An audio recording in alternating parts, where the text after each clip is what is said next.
Hi, Pablo. Hi, Charles. I'm going to go ahead and put Charles over into the interpreter channel for Spanish, and then I'll do a test to make sure I can hear him from the Spanish channel. Can you give me a thumbs up that that works for you, or an audio okay, Charles? Okay. Thank you.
Charles, can you do a brief check from the Spanish channel? And Sure. Perfect, thank you. I can hear you loud and clear from the Spanish channel. For those of you just joining the meeting, there are interpreter services available. If you prefer to join the Spanish channel, you can click on the live interpretation icon on your Zoom toolbar. It looks like a globe. Once you join the Spanish channel, we recommend you shut off the main audio so you can clearly hear the Spanish translation. Pablo, would you be able to say that for those on the main channel?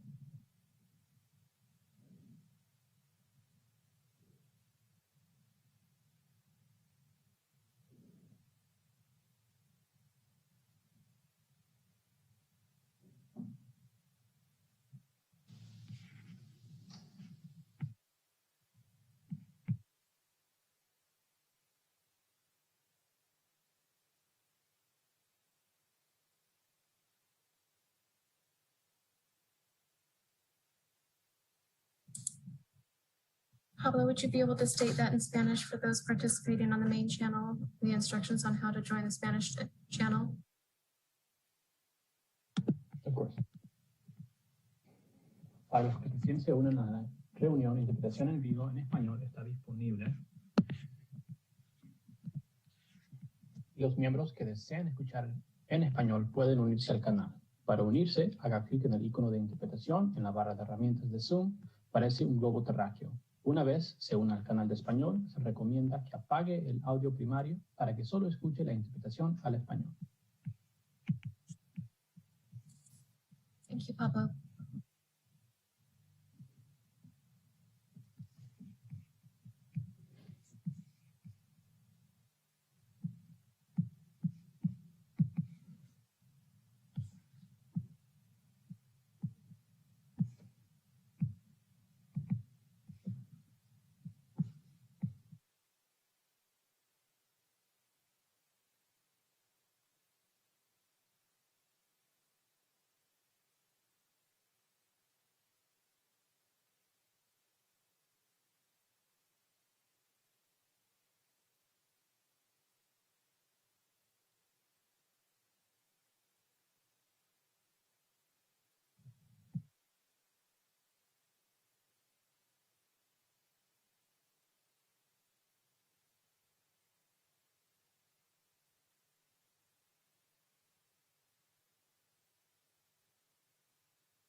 Quick audio test for interpreter Pablo Rodas. Quick audio test for interpreter Pablo Rodas. You came through loud and clear, Pablo.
All right, Madam City Clerk, it's 1 o'clock and I recognize a quorum of the council.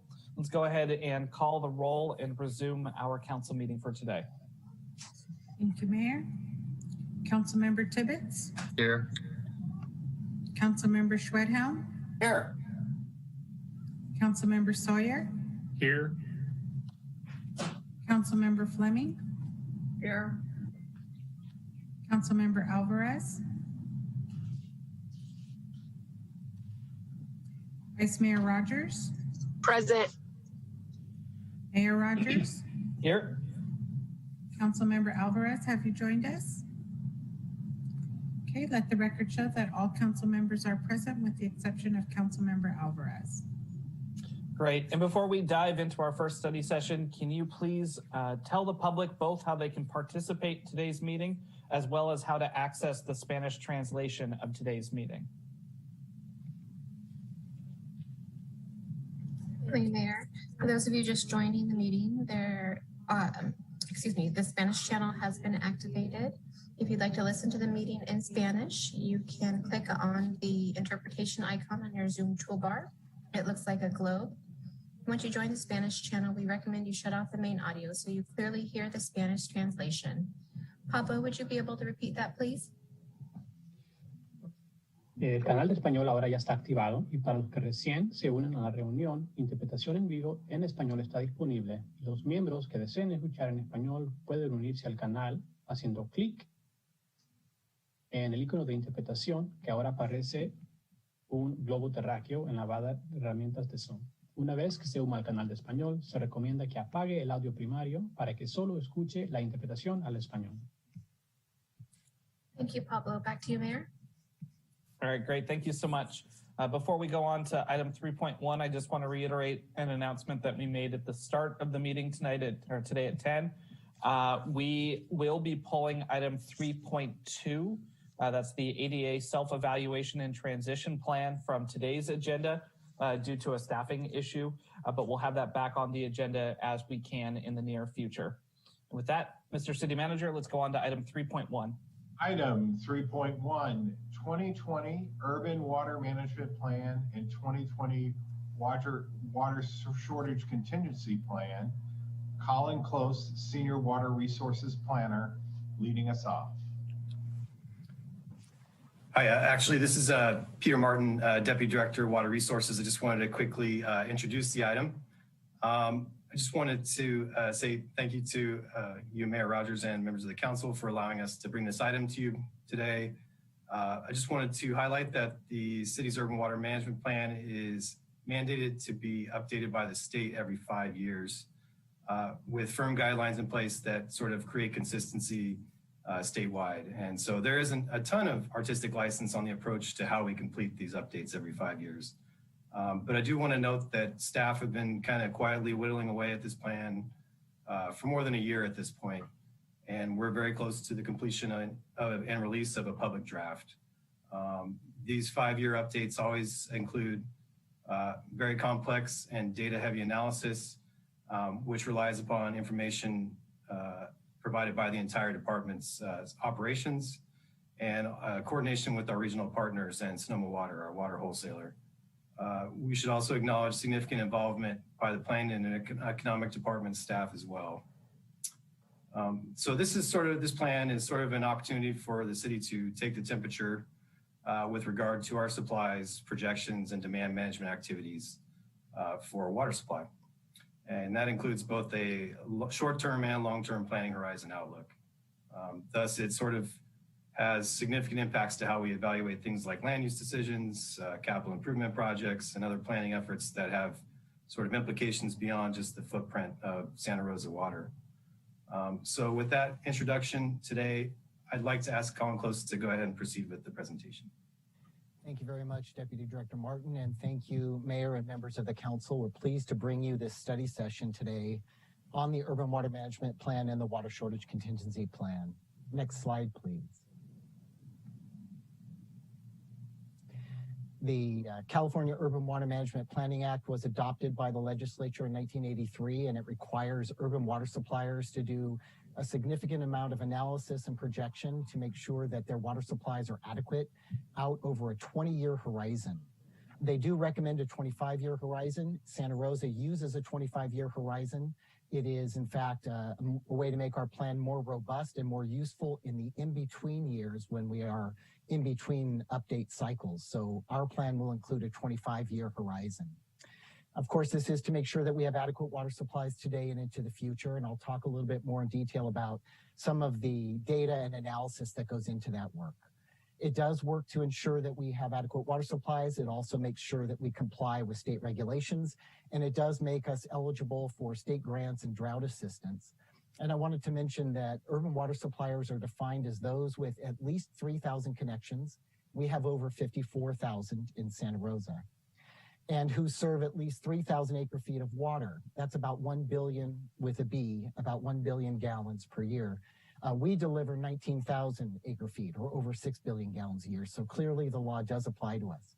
So we're here today for the study session, and we'll be back in June to ask if for a public hearing and adoption of these plans.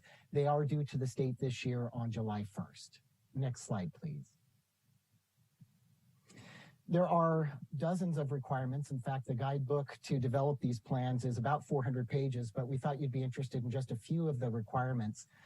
We need to make sure that the public has an opportunity to participate, and I'll talk about that near the end of the slide, near the end of the presentation and all the ways that we're doing that. We need to describe our water service area and our system, and that includes things like population and population projections, land use and land use changes in projections, climate change, etc. So there's quite a bit of data that goes into this. We need to look at how much water we're using currently and how much we project we're going to need in 25 years. Again, assuming there will be development, intensive changes in land use, climate change, population growth, employment growth, those sorts of things all have to be considered when we look out over that 25-year horizon. And then we also need to talk about our water supplies. We have 3 water supplies. I'll describe those for you later. But essentially, we need to consider not only what they are today, but what they would be in the future under some risk scenarios. So we have to consider different ways that those water supplies could be limited or impinged. And then we need to talk about 6 strategies that the state calls demand management strategies. These are ways that we work every day to ensure that our customers use water wisely and that demand for water goes down over time. And then also we need to provide a water shortage and contingency planning effort. That law came into place in 1992. And we've had water shortage plans in place since that time. And we've had 6 updates. This will be our 7th update. Next slide, please. Just a few of the new requirements. Again, there are dozens of new requirements. These we thought you might be interested in. We need to include a lay description. That's just a plain language, non-technical description of, do we have adequate water supplies now and out over the next 25 years, assuming not only normal water supplies, but severely dry single years and 5-year dry periods. We also need to coordinate with our land use authority, and we have for decades been working with our planning department on general planning, land use, and water, and how those all overlap with each other. So we have had tremendous support and input from the planning department to help us make sure our data is sound. A new requirement is to look at the immediate 5 years and do a modeling exercise. And I'll talk more about this drought risk assessment. It relies on looking at the dry 5 consecutive years on record and considering what the rainfall patterns were like then, and apply those to today and see if we would have adequate water supply. So we'll talk about those projections and the results of that analysis today. We also need to coordinate with our groundwater sustainability agency. As you are probably well aware, they're in the midst of developing their groundwater sustainability plan. And we have a member of council that sits on that board, and we have staff involved in committee work as well. So we have a close communication with the groundwater sustainability agency, and they're well aware of our efforts that I'll be presenting today. We also need to make sure that our water shortage and contingency planning effort is a standalone document, that it is adopted as its own document and that it stand on its own 2 feet, because the state wants to make sure that if changes need to happen to either the urban water management plan or the water shortage plan in between the 5-year cycles, either or both of those documents can be updated more streamlined fashion. So we prepared and will ask you to adopt our water shortage plan as a separate document this year when we come to you in June.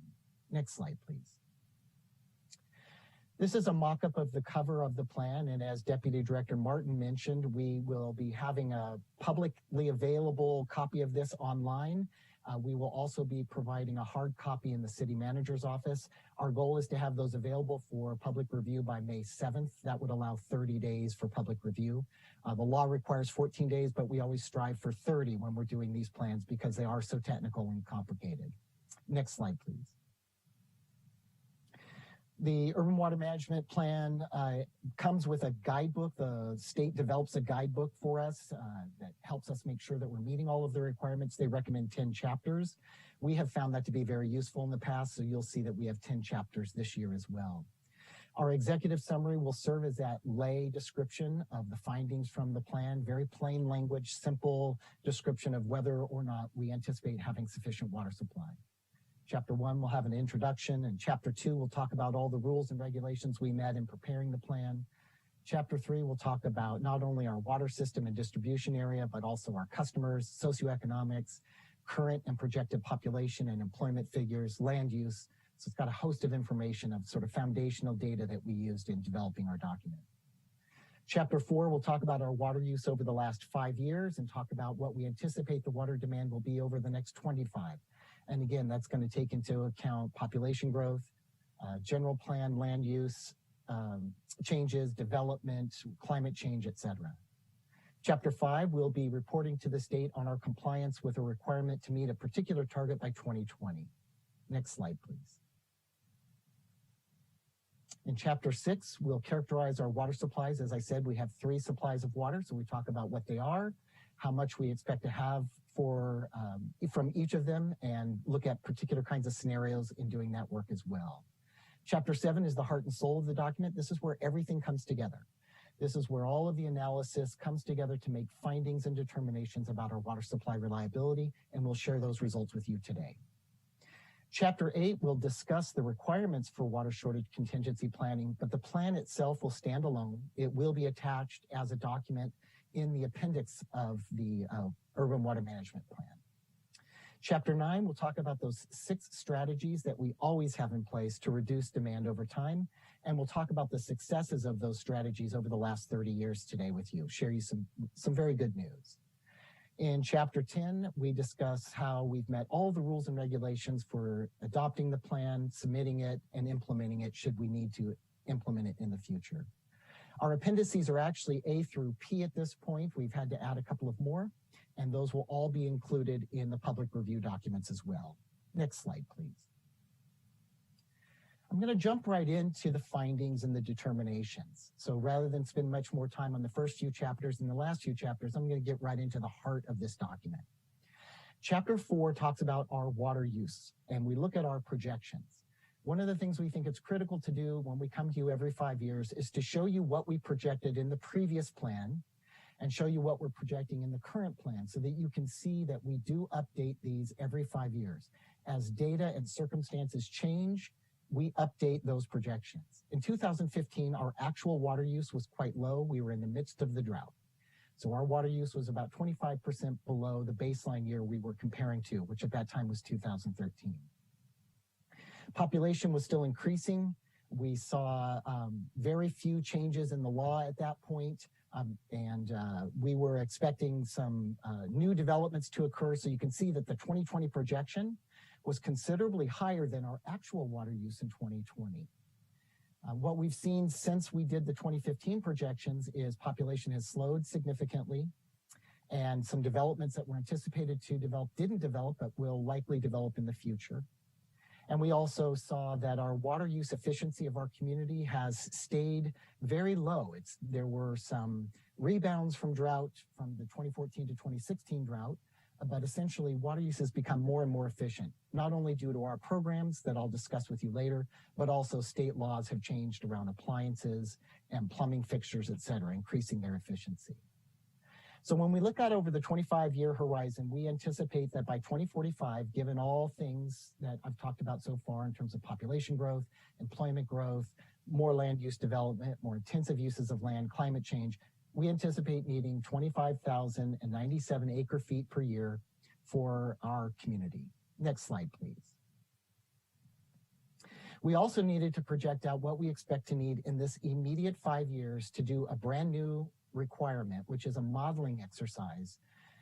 We need to first assume that the demand for water would be a normal demand. We had to assume, as though there were no drought in sight, how much water would we anticipate our community needing as we have new population and employment changes and land use changes and growth. So this is our projection of how much water supply we anticipate we could need over the next 5 years if there were no drought in sight. A little later, I'll talk to you about what we projected for the water supply piece of this. For the water supply piece, we had to assume dry years. Next slide, please. Before I talk about water supply, though, we wanted to pause for a moment and give you one bit of really good news, which is our compliance with the SBX 7-7 requirements. In 2009, the state required that all urban water suppliers reduce water use 20% by 2020.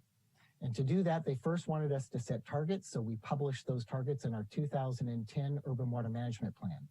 Targets included a halfway point in 2015, and then the final target for 2020. So if you'll advance the slide, I'll show you the results of that work. What you can see, we went back to 1996 for this analysis and looking at what the baseline year would be for comparison. And you can see that the 2015 midway target was 136 gallons per capita per day. We came in at 84, so resounding success. Of course, we were in the midst of drought.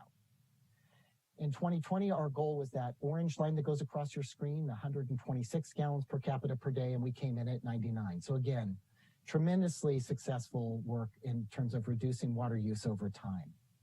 I know there may be members of the public watching, and I know that sometimes gallons per capita per day is a little bit of a complicated topic, so I wanted to unpack it just a moment here if I could. With this law, with this regulation, what they wanted us to consider was not only the water that's used by residents, but all water uses. That includes commercial, industrial, irrigation of parks and green spaces and common areas. It also includes water for firefighting and for flushing our mains, as well as residential water use and a small amount of water that leaks from our water system. All water systems have a small amount of leakage. So when we take all of those water uses and divide them by our population, that's how we get to the gallons per capita per day. The actual gallons per capita per day on the residential sector is much lower, but we wanted you to understand this is a gross number, gross gallons per capita per day, because this is an important distinction compared to residential. Next slide, please. We also need to make sure that we don't backslide. We had a goal that we had to achieve, 126 gallons per capita per day, and going out into the future, we need to make sure we don't exceed that. And as you can see, we've looked out over the future, and even out to 2045, we anticipate that we'll remain in compliance with this law. Next slide. In Chapter 6, we talk about our water supplies. As I mentioned, we have 3 sources of water. We purchase water from Sonoma Water. It's about 94% of our water supply on average over the last 10 years. Under a contract with Sonoma Water, we have an entitlement of 29,100 acre feet per year in normal water use.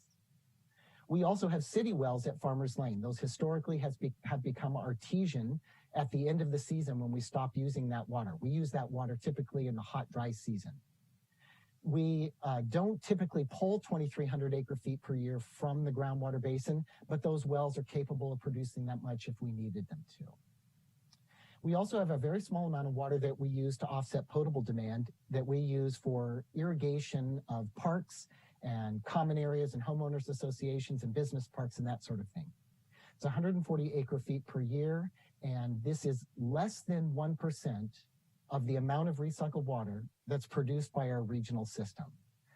These customers are our top priority in terms of our contractual obligation to deliver water to our urban customers. So we don't anticipate this water supply to be impacted by drought in the future. So we have a total of 31,540 acre feet in our portfolio. This again is during our normal water years. Next slide, please. Again, for this immediate 5 years, this new modeling exercise, this drought risk assessment, we were required to project out how much water supply we would have, and we had to use a particular scenario. We needed to select the driest 5 consecutive years on record and assume the rainfall patterns would be the same for 2021 to 2025. So 1987 to 1991 has been identified as the driest 5 consecutive years on record. We worked with Sonoma Water, and they did the analysis and modeling to identify for our region what the driest 5 years were. So when we look at the driest 5 years on record, we can see that Sonoma Water Agency says that they could provide us 20,220 acre feet per year. We don't anticipate that our supply for water would be affected in terms of groundwater and recycled water. Apologize, I know the recycled water is a very small sliver at the bottom. It's very difficult to see, but again, it's a very small portion of our water supply. So this would be our water supply if we had the driest 5 years on record. Next slide, please. So again, chapter 7, this is where everything comes together. This is, again, the whole important piece of this document. It's the crux of this planning effort. Do we have adequate water supplies for the next 25 years, knowing that there will be growth, development, new housing, more intensive uses of land, climate change, etc. We had to consider normal water years, a single severely dry water year. That year for us is equivalent to the rainfall in 1977. And dry 5-year periods. The state allowed us to define those 5 dry year periods. And in our region, Santa Rosa and our local regional partners and Sonoma Water decided to use a very conservative scenario, which is the driest 5 consecutive years on record, again, 1987 to 1991 for that analysis. And again, the drought risk assessment assumes a normal amount of water demand over the next 5 years, but rainfall patterns or hydrology that would be like the driest 5-year period on record. So let's take a look at the results starting with the normal water year out to 2045. Next slide. So the bars total 31,540 acre feet a year. That was that water supply slide that we saw when we were looking at that picture of Lake Sonoma. And when we look at the water need projection out to 2045, you can see that we certainly have adequate water supplies under normal water years. It's not surprising, but it is good news to confirm that. Next slide. When we look at a severely single dry year that would be equivalent to the rainfall in 1977, you can see that our normal water demand, the blue line that goes across, would exceed the amount of water we have available. In a case like that, we would activate our water shortage contingency plan and work with our community to reduce demands by anywhere from 11 to 14%. That's the difference between our normal demand and the amount of water supply we'd have available. We've activated our water shortage plan a number of times in the past and always been quite successful in working with our community. So under a single severely dry year, we know that we would be able to implement our water shortage plan. Next slide, please. When we look out over the 25-year horizon and assume dry 5-year consecutive periods like 1987 to 1991, the model shows that we would have adequate water supply. Modeling is terrific. It's very helpful for planning, but we want you to know that just as you're seeing this year with a second dry year, we don't wait to see what 5 years will bring. So while the 5-year model shows we'd have adequate water supply, that rainfall would come and would replenish the lake, we don't rely on that. In real time, we take action based on data that's real and current. We make no assumptions about what rainfall would come.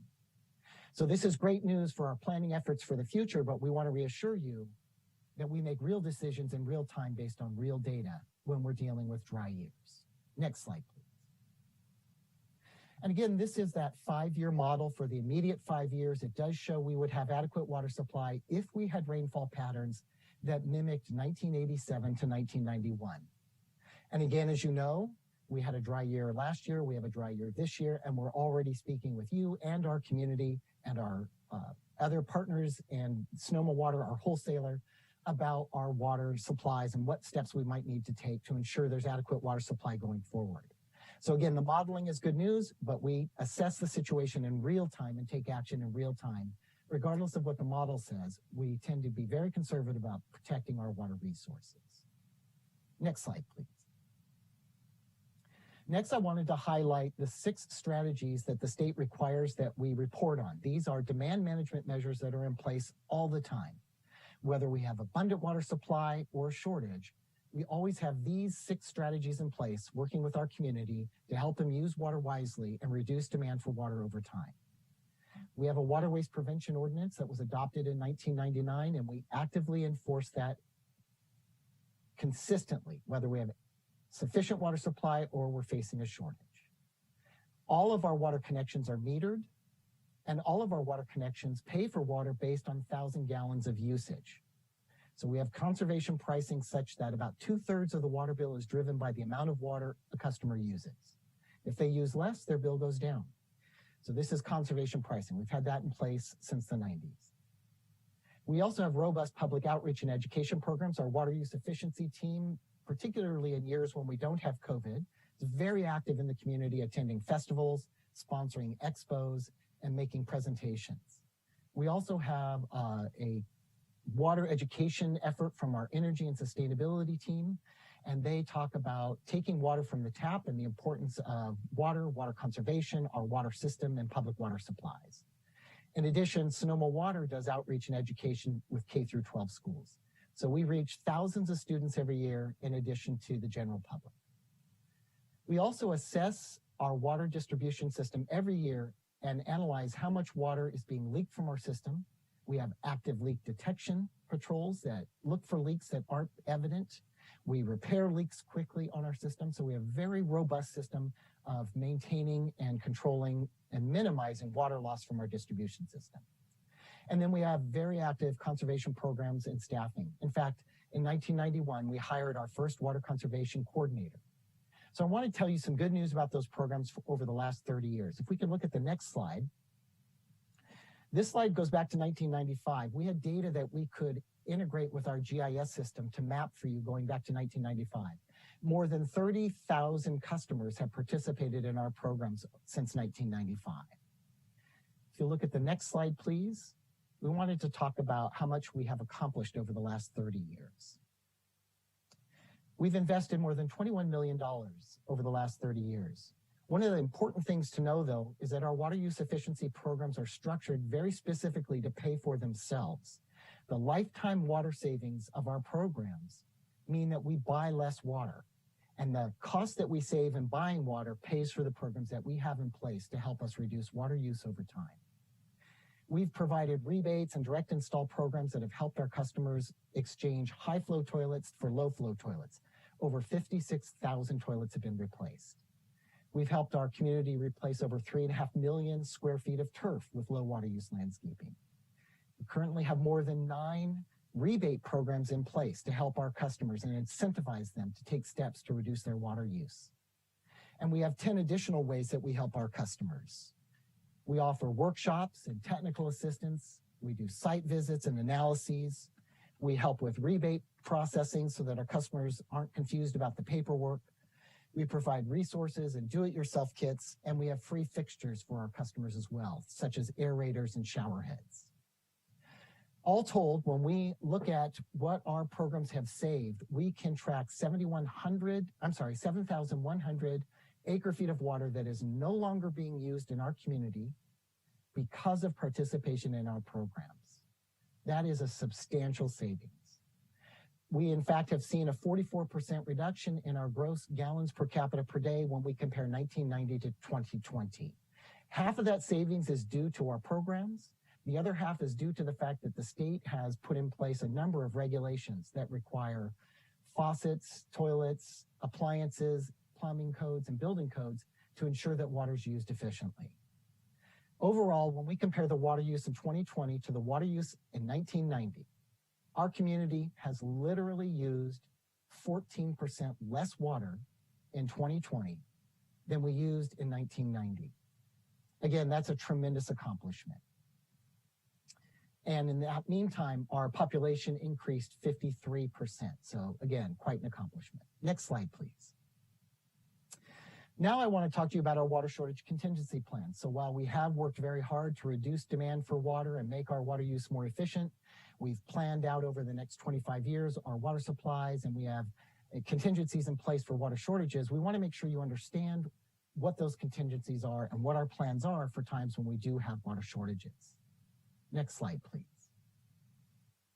A water shortage contingency plan is preparation for water shortages, and it is required by law.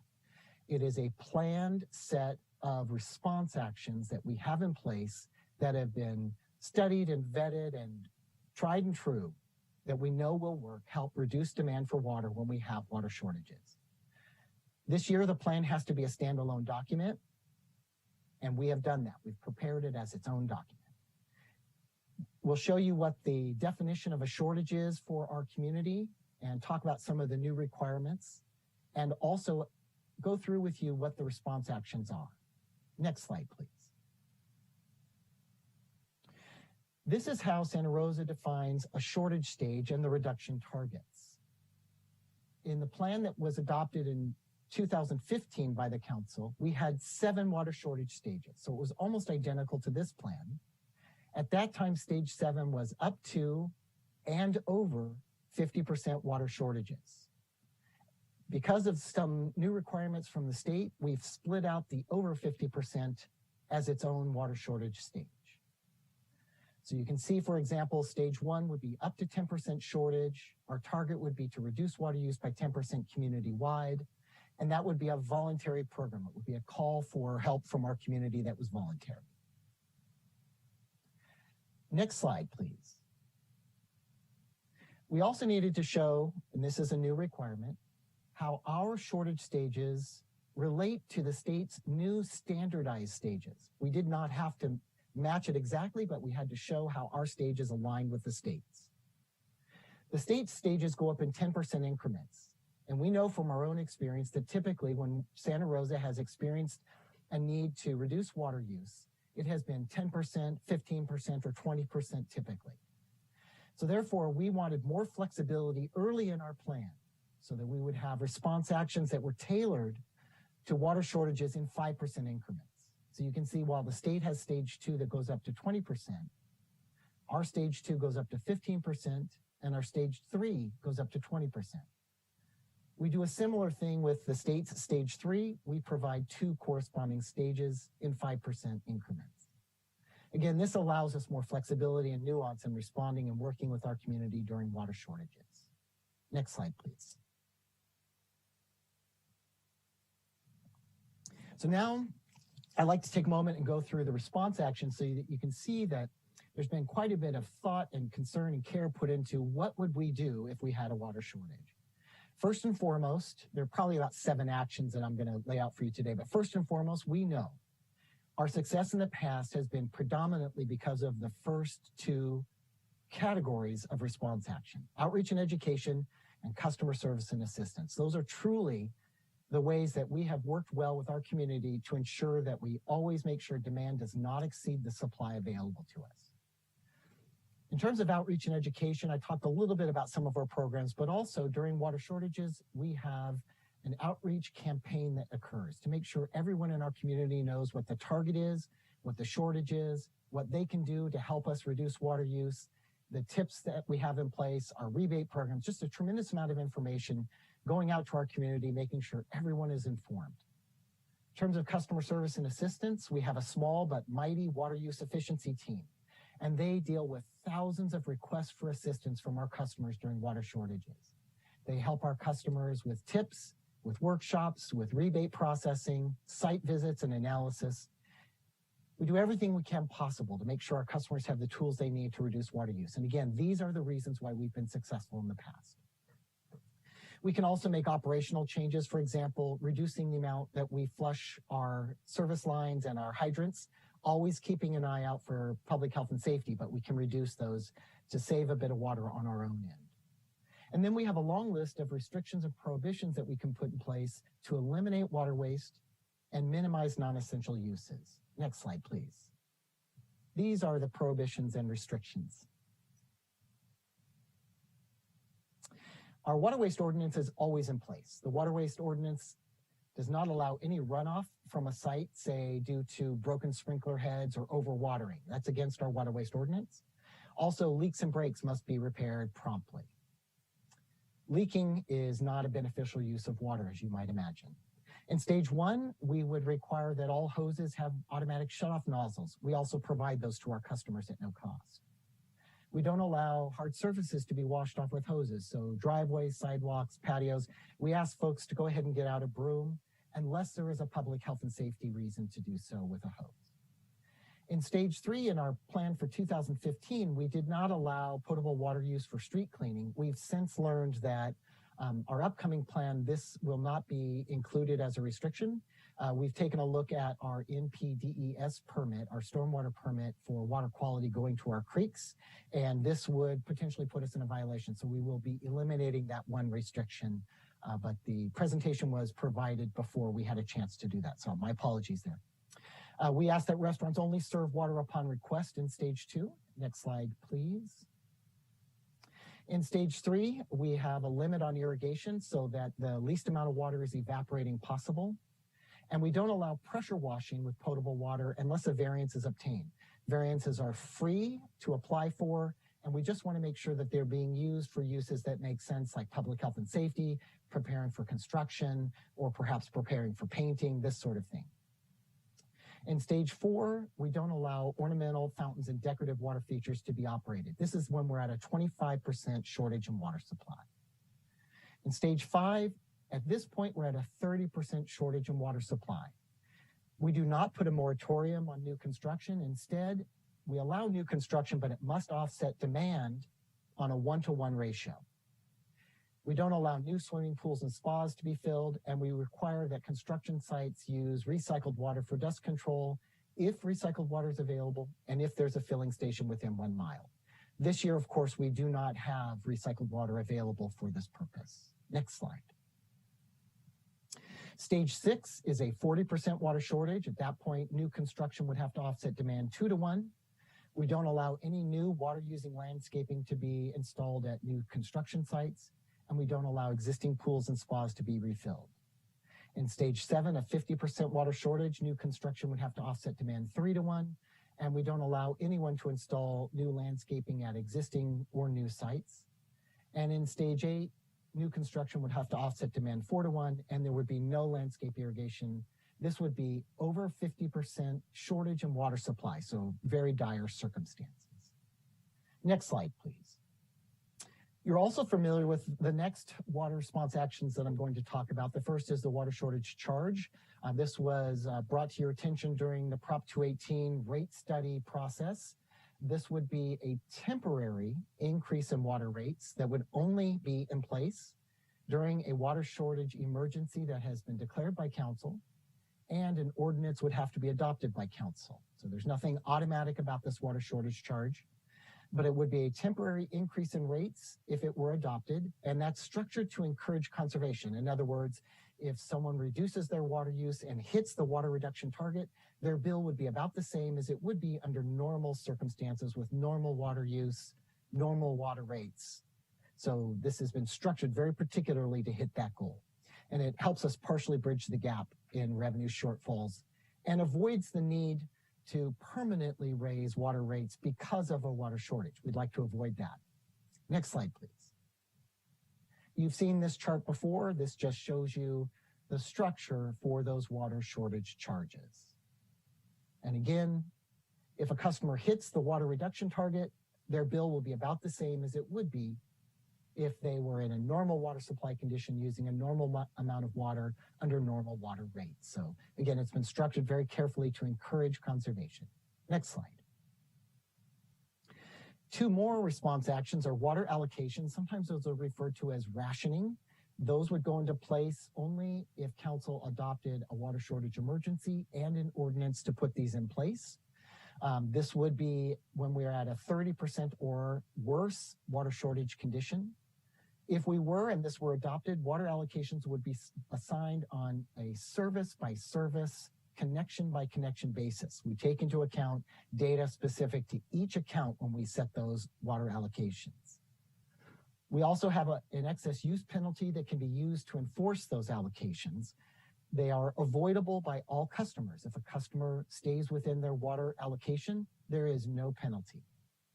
And again, council action would have to be taken to authorize the use of excess use penalties through an ordinance. Next slide, please. This slide's very dense, it's very busy, I apologize, but we wanted you to see a couple of things.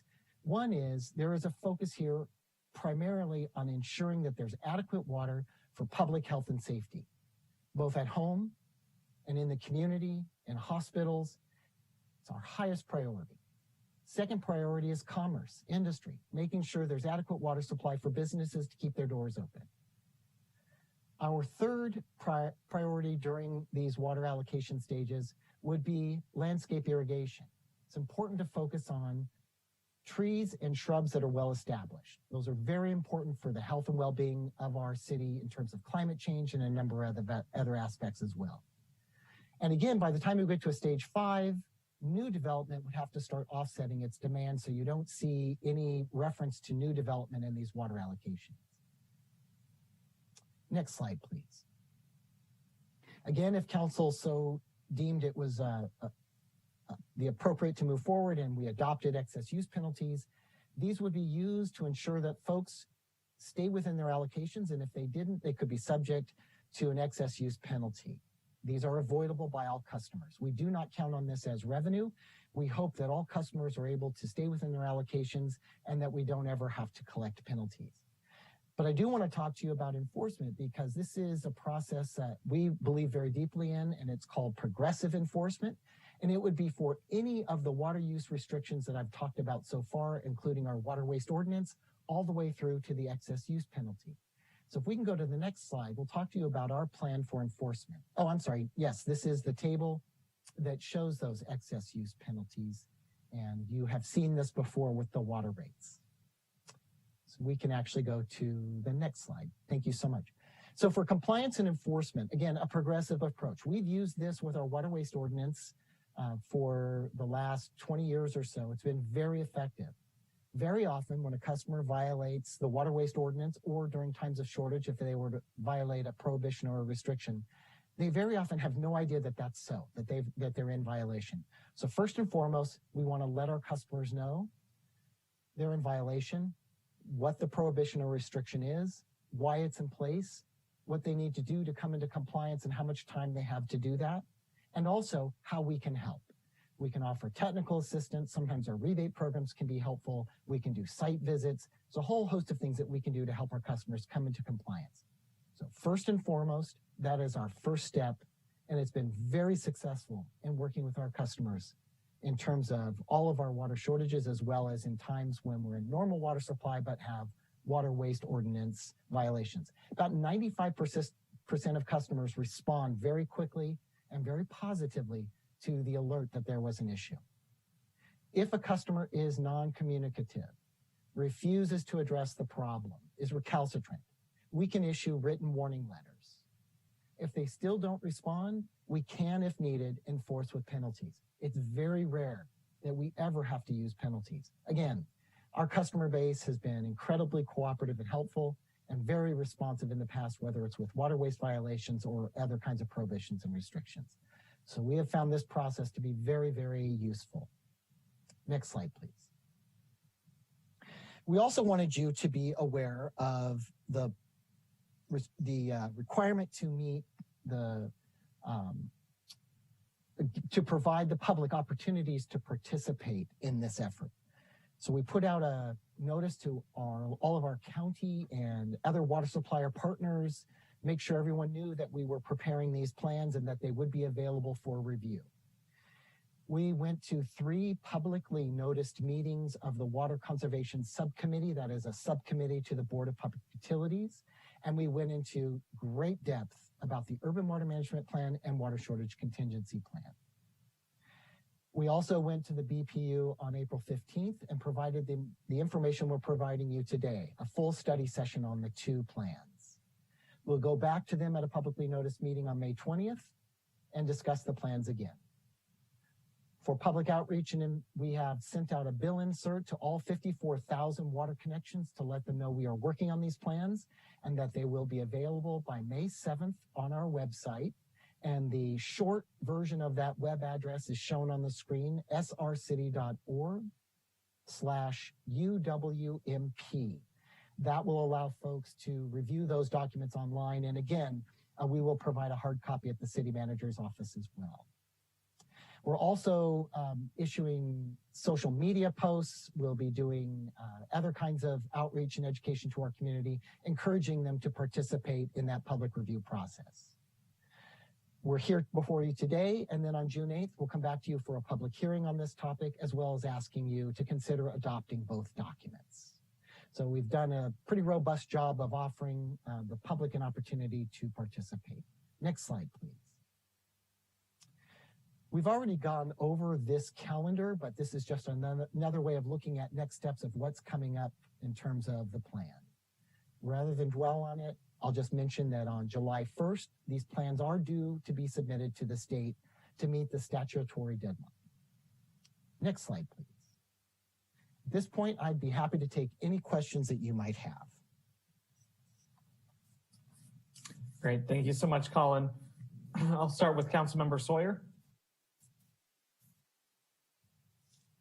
Thanks, Mayor, and thanks, Colin. Excellent job on the presentation, and I can tell that staff is doing their best to try to make it as painless as possible as we go through this process. Hopefully, we won't have to hit those major restrictions or reductions, although it's always a good idea to reduce when we can, and preach to the choir there. One thing that I remember, I remember at the last time we went with these serious situation, that there were actually that I didn't see it or it's not proposed to actually put a restrictor on people's homes that if they simply are the unfortunate players, that actually limits the amount of water that they can get through to their home. Did I miss it, or is that not being proposed? It is not being proposed. It's actually the technology and the implementation of that is not seamless. And so rather than do that, we prefer progressive enforcement where we just work with the customers and try to help them come into compliance. Great. Thank you very much. Councilmember Spudhelm. Thank you, Mr. Mayor. Thank you, Colin, for your presentation, and really kudos to you, Peter, Jennifer, and the rest of the water team. I really appreciate how you've kept me informed as the WAC rep and the GSA rep, and this is just a continuation of that. I do have a question on a couple of different stages. You indicated some new construction must offset demand for starting at stage 5, 1-to-1, up to stage 8, 4-to-1. Could you explain a little bit more what that means specifically as it may pertain to housing developments in our downtown area? Well, at this point, the program is under development, so I don't have anything hard and fast for you to present to you today in terms of the actual implementation. But from just an overarching perspective, the high-level view, the idea is that once a project is constructed, it would have a new demand on our water system. And so, the timing all has to be worked out, but essentially, the idea would be that that new demand would be offset 1-to-1 through things like water use efficiency measures, say replacing toilets or those sorts of things. So again, we need to work on the fine points of it, but I also want to just touch base with Deputy Director Martin to see if he'd like to add anything to this discussion. Yeah, I mean, there's obviously a variety of options that we have, available to us as far as the offset of the potable demand. We've been in contact with the Planning and Economic Development Department already to talk about that. It's good to do a refresh on that, but there's a variety of ways that they could perhaps, invest in programs and things that will help to offset future demand. Obviously it would come at a little bit more of a burdensome cost for the developer, but, obviously it's a pretty dire situation in order to allow them to continue to connect to our system at that point as well. So, and hopefully we don't get to a stage 5, but more information will be provided to council about what that actually might mean. I'm seeing your head nod, Colin, so thanks. That's all I'm interested in. Yeah, absolutely. Absolutely. It would be a fully vetted plan. And certainly, and again, this is one of those things where council will have purview. So while we have all of these elements in the water shortage contingency plan, bottom line, when it comes time to authorize the implementation of a water shortage plan, council has the authority to determine which restrictions and prohibitions go into place. So staff will bring forward recommendations and council will have the authority to determine which ones are appropriate for our community. Great, thank you. Councilmember Fleming? Yeah, I was just impressed by how comprehensive this presentation was, and thank you so much for all of your efforts. I'm curious to know, as a consumer, we see a lot of, the things that consumer education for residential uses, and I'm wondering, what goes into it on the commercial, the non-residential side of things. Well, we definitely reach out to all of our customers equally, but that certainly in terms of reducing water use, when we have these initial goals, anywhere from a stage 1 to a stage 4, those are community-wide goals. So we're messaging all of our customers equally and asking everyone to contribute to that community-wide goal. Programmatically, we have terrific programs that can be tailored quite efficiently and effectively to industrial and commercial users. So we have what is called our Sustained Reduction Rebate Program. So any business or any commercial enterprise, any industry that wants to propose a new or innovative way to reduce water use sustainably, we offer a rebate. So if we don't already have a specific rebate program that meets their needs, they can propose one. And so they can work with our staff on that as well. And also we offer our site visits and our Water Smart programming to all customers. So if they want us to come out to their site, coach them, give them technical assistance, offer suggestions, our staff are available for that as well. So again, initially stages 1 through 4, we're asking everybody in the community to help us achieve that goal. Stage 5, we have the allocations, and that would be a direct outreach to every single customer. So every single customer knows what their allocation is, and we're there to help them figure out how they can achieve that. Thanks so much. I appreciate it. That's great. Yeah, I just want to add on to that too, that we do targeted outreach in these instances too as well, to chamber and other associations, letting them know that these are available to our business community. We also do kind of keep a list of all the top irrigators out there as well, and we kind of do targeted outreach to them as well on a regular basis. So we do kind of, they are a different customer class, but we do kind of provide them with a very specific set of programs and targets as well. Great, thank you so much. Colin, from the technical aspects of the projections, when we are looking at what our future water demand is going to be, particularly around housing developments, and this is obviously one that council members get asked about a lot, is it based on RHNA numbers or is it based on historical trends of adding people to the city? There's a combination, but the RHNA numbers we felt were lower ultimately than we might see. We try to be conservative in assuming, I don't want to say a worst case scenario because that's kind of the wrong terminology, but we look at growth from the past and we project it into the future and we double checked with RHNA numbers. And again, the RHNA numbers were lower, so we went with our higher projections. Okay, great, thank you. And then obviously we're in the midst of bad 2-year stretch, one of the driest on record, followed by one of the driest on record. Have you seen, I know you look at the 5-year trend, have you seen the shift the way that over this 2-year period, have you seen that before? And the reason that I ask is because this is also a discussion around climate change and what the new normal looks like and trending in a direction of being more arid. Mediterranean climates have periodic drought cycles. So, as I mentioned, the driest consecutive 5 years was 1987 and 1991. We had a single severely dry year in 1977. So, certainly I think there are folks who are considering that climate change has impacted things like the number of hot days. That was considered in this plan. The shorter storms that are more severe versus fewer rainier days, all of those things are taken into consideration. So definitely, I think, climate change is here. We're seeing the effects. What this last 2 years means particularly, I think that's still being analyzed and studied. It may be a little too soon for me to jump in with much more than to say that we certainly considered what we've seen in our analysis and projected out that climate change would be a consideration we have to consider as we move forward. Okay, I appreciate that. Council, any other questions? All right, let's go on to public comment then. So for folks who are interested in giving a comment or asking a question, go ahead and hit the raise hand feature on your Zoom, or if you're dialing in via your phone, hit *9.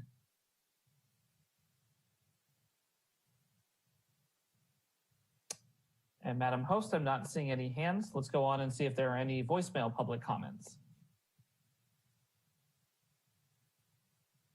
Study session, item 3.1, urban water management. Dwayne DeWitt from Roseland.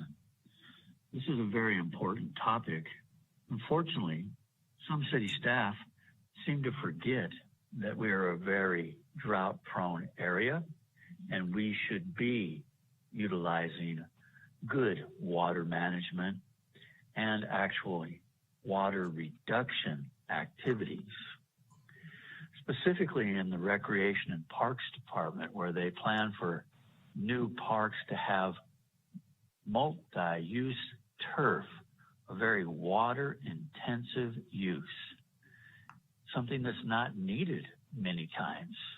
If the city staff would work with local residents, especially people next to where neighborhood parks and various facilities are being planned, they would understand how they could save water, cut costs, and work with the community, especially next to creeks, such as Roseland Creek, where a neighborhood has been saved due to community activity. Taxpayers have purchased a lot of assets there, and city staff has squandered millions of dollars. It's sad. Tore down housing, now talking about throwing tons more money into multi-use turf. The wrong thing during water shortages. And that's what we're going to have, perhaps for the long haul. Please keep that in mind. Don't let staff throw the water down the drain. Thank you. Mayor, that concludes voice message public comment on 3.1. Great, thank you so much. I'll bring it back and see if there are any additional comments from council. All right, I'm not seeing any. I'll just say both for Peter and for Colin, I know you've been working on this for over a year, but I think that the timing of this presentation was pretty perfect given some of the different conditions that we've seen locally. So thank you for your diligence on it and for explaining an incredibly difficult topic in a way that I hope that the public can understand and can definitely bank on for our future planning. Thank you very much, Mayor. All right. So I've mentioned previously that item 3.2 has been held, and we'll discuss that at a future date. So let's move on to item 3.3. Item 3.3, Government Center Project Feasibility Analysis Update and Discussion of Options. Rosa de la Rosa, Economic Development Deputy Director, present. Good afternoon, Mayor Rogers and members of the council. Before I start with the slide presentation, I do need to ask the clerk to please elevate Caroline Judy, if she hasn't already done so, as she'll be part of this conversation.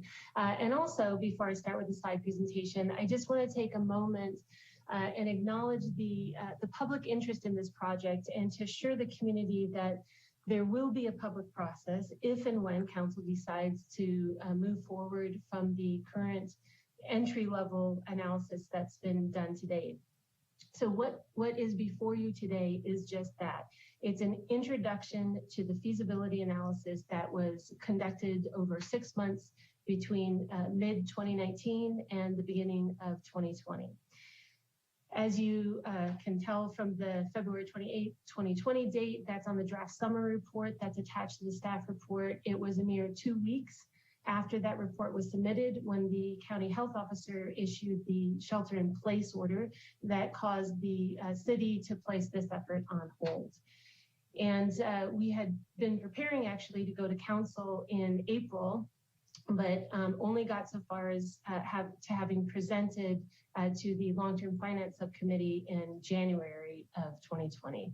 So that said, I'm going to be giving you a brief overview of the report today. What brings us,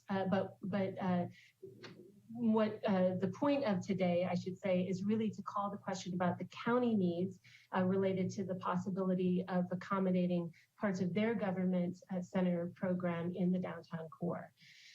So up until March 2020, the city and county project efforts were moving at essentially the same speed. We had actually run into, I think in 2018, we'd run into the Caroline Judy, who's the county's General Services Department Director, at a public-private partnership conference. And from those beginnings, once we each brought on a real estate services firm that are experts in P3s, we pretty much met weekly, if not multiple times a month, to track our project, the city and county projects together to look for joint opportunities.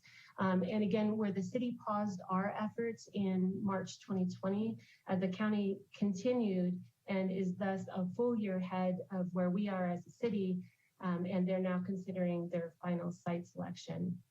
So with the interest of accommodating their schedule, the county staff is bringing their site selection question to the Board of Supervisors on July 20th.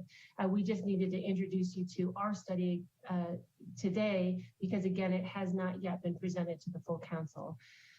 And if the county decides to locate some of their administrative functions in the downtown core, this would affect our own city options. So while we're gearing today's study session to that, I anticipate we'll need to do a quick check and update of the assumptions on the report to see where the county lands, and then we'll have another study session with our consultants, JLL and PFM, our financial advisor, so that we could dig in more deeply into the City Hall and public safety analysis. Okay, so we're on the right slide, and I have to say, with the timing of this, you might recall that, at the time, 2018, 2019, when we first started working on this, we were still charred from the Tubbs fire and fully in the creative process of throwing everything we could at our housing needs. And this included looking at what land the city owns and tying it to our own facility needs. So we came up with the P3 goal to increase land availability for housing and mixed use development through the consolidation of government services into denser, more potent land use, thus providing streamlined access to services. Next slide, please. So in addition to the opportunity to increase and diversify our housing stock from an internal perspective, the why can also be seen on this chart. The city has essentially been borrowing money against our facilities by deferring work. We're at the point where the bill has come due. We have grossly underspent on facilities, which puts us in the position of deciding whether to replace the most dire buildings or to invest in the substandard buildings that we have to get them into better shape. Both of these options, should be noted, are very expensive. Next slide. All right, so what is a P3? I will tell you, firstly, it's just a very lazy way of saying public-private partnership, because those are the P's of a P3. And basically, a P3 is a procurement model that uses an integrated and life cycle approach to delivering a public good or service that can incorporate design, construction, financing, operations, and maintenance functions into one contract. It is outcome-based and offers financing options, allowing private capital to jumpstart and help finance projects while keeping ownership of the facilities with the government. As I'm trying to depict on this slide, what it isn't is a traditional design bid build, which is typically typically how government pursues things, nor is it on the right side, the full privatization where an outside entity would build something for us and then we would just be renters.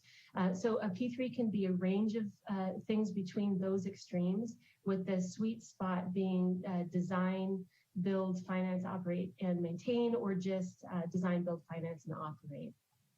Next slide.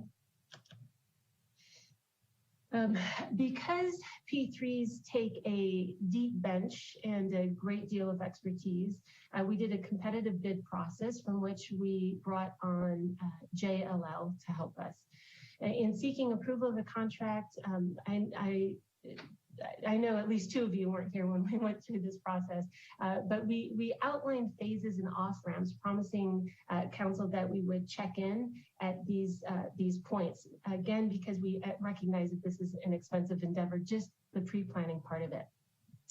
But the main goal of the first phase was to determine if it would be feasible to replace and consolidate outdated and inadequate city facilities, and to address the underutilization of city land in the downtown core. And if so, what would it take to do so? So JLL helped us with this by confirming our vision and goal, conducting a market analysis and surplus strategy, collecting data on very, very high level program needs, and working with Bob Gamble of PFM to analyze financial costs and methods of financing. Unfortunately, James Berkey, who's our JLL contact, had a longstanding conflict, and so he's not likely to be able to join us today, but he might be able to jump on at the very tail end of this. But Bob Gamble is here today from PFM and is available for questions if needed. Next slide.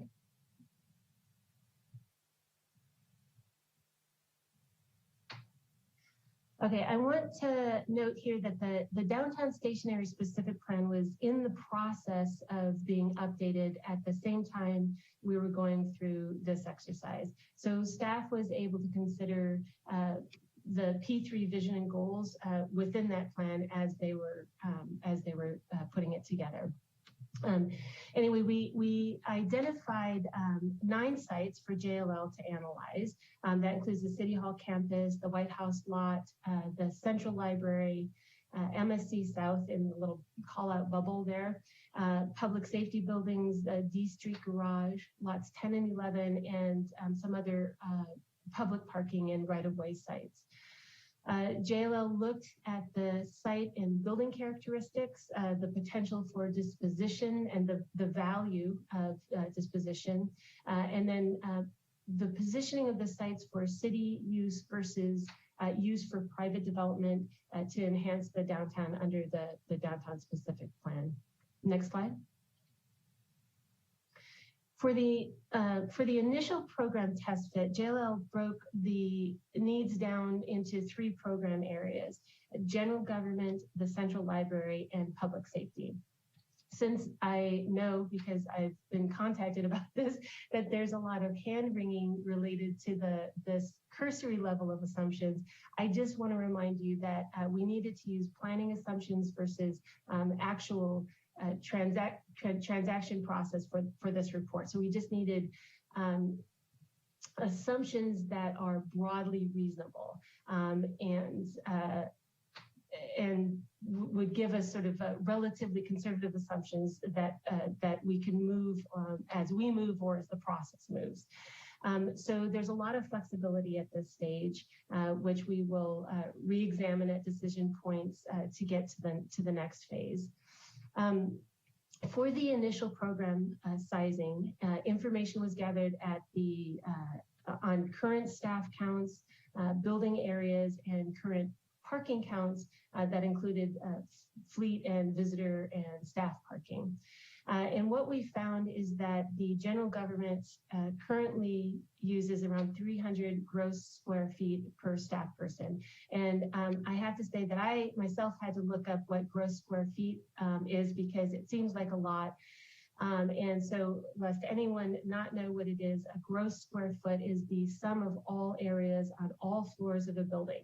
So it's calculated from the outside of the exterior walls and is inclusive of all the space within a building, including the vertical penetration areas for circulation, shaft, etc., and that the things that connect one floor to another. It is not to be confused with net square footage, which is just the total square footage of all rooms or an area of a floor. So for this exercise, JLL assumed a projected staff growth of 10% with space reductions to 260 gross square foot per staff, which is in line with industry workplace standards. And then for parking, they maintained the same level, but acknowledged it would be determined based on zoning and city policy. And so that city policy includes like a climate action plan, et cetera. Next slide. Okay, so based on the test fits and the many discussions with city staff and the executive team at the time, as well as check-in with the Economic Development Subcommittee and the Long-Term Finance Subcommittee, 3 site alternatives were proposed. The concept diagrams were created to show a potential facility layout for each of the options, but and I can't reiterate this enough, they're only representative diagrams of the test fit and they are not specific site programming. So these diagrams also state what we were looking to accommodate at that time. And at that time, it was really just a matter of the timing. We didn't have the numbers and information we have now about the county's needs. So these represent the best guesses on that front. I also want to note that as you look at these, though the massing might vary from what's shown, you could swap out the titles on the diagram for other uses. So again, at the time we were, if we were to consider only the city needs, the preferred option was this one, which is called Urban Core. And this would call for a development of a new city hall, library, and fire station at the White House site, and reuse the current City Hall site for a dense mixed-use residential development while also daylighting the creek. It would also remove First Street for use as part of the development and move the police station to across town to MSC.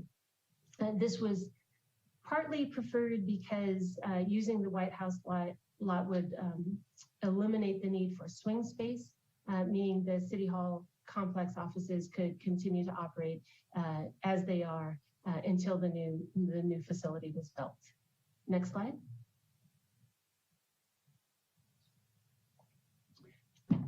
Okay, option B, or City Hall Gateway, position City Hall and the library essentially where City Hall currently is, with potential partnership or other developments located within the same area of the complex. The other development options could include the county offices with potentially a new parking garage possible at the White House lot for the county if that was needed. And then the fire station and EOC, the Emergency Operations Center, would be rebuilt at their Sonoma Avenue location. And again, the police station would be moved across town to MSC property.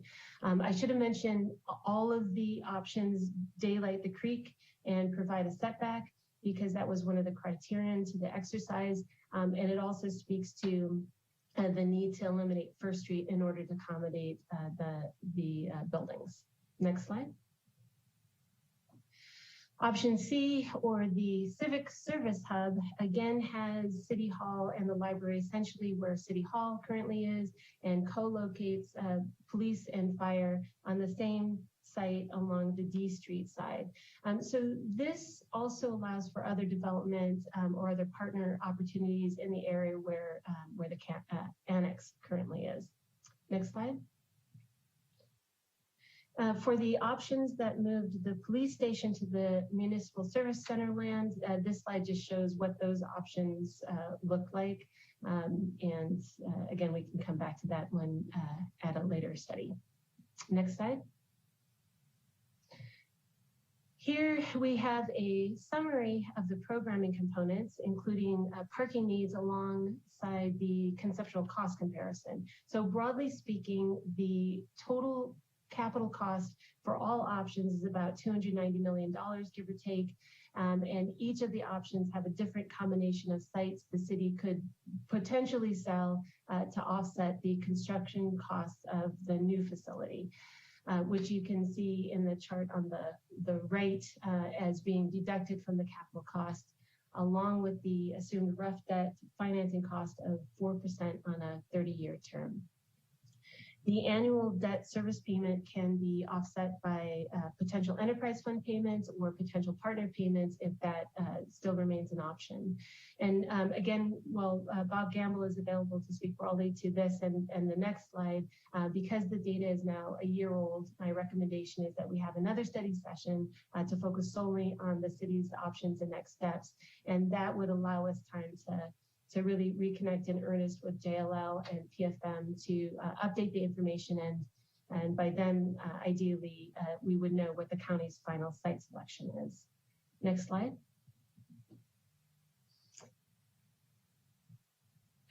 All right, so pursuant to the last slide, JLL, again, they worked closely with PFM, our financial advisor, to connect the financial framework with potential financing alternatives, which is what you see here. So these methods typically offer lower borrowing costs than private capital, and we've used a number of these forms in the past. They can be used alone or in combination, with some having better success for certain projects than others. So, for example, general obligation bonds, which provide the lowest cost of debt, tend to be most successful for public safety needs. That said, they require 2/3 voter approval, which can only occur during a general election. So those considerations affect the timing of what we're doing in our planning process. So the other options are project-based financing tools that have the advantage of being tied directly to the project and not affecting the general fund. But again, the fabulous Bob Gamble is on the line to answer any specific questions you might have on financing, and he would be better to do so than I am. Next slide. Okay, this is the last slide on the city feasibility analysis before I hand it over to Director Judy to provide you an overview of the county's project. And in her overview, I know you'll further understand the difference of where the county is versus where we are. This slide just also allows me to reiterate that the public should not be concerned that the city has made any decisions or that a project is imminent without the value of having public input or engagement. What this slide indicates is that we've simply completed only phase one, the phase one feasibility and financial analysis, which you see here on the left. With the conclusion that yes, the city has a viable pathway to pursue a government center project, we would have to identify funds to advance to phase two. The costs for the next step vary considerably, with an estimated range of between $400,000 and $550,000. But the tasks which you see here would include a robust communications effort, engaging both internal and external stakeholders, and the first phase of architectural programming, financial planning, site and cost refinement, and transaction structure planning.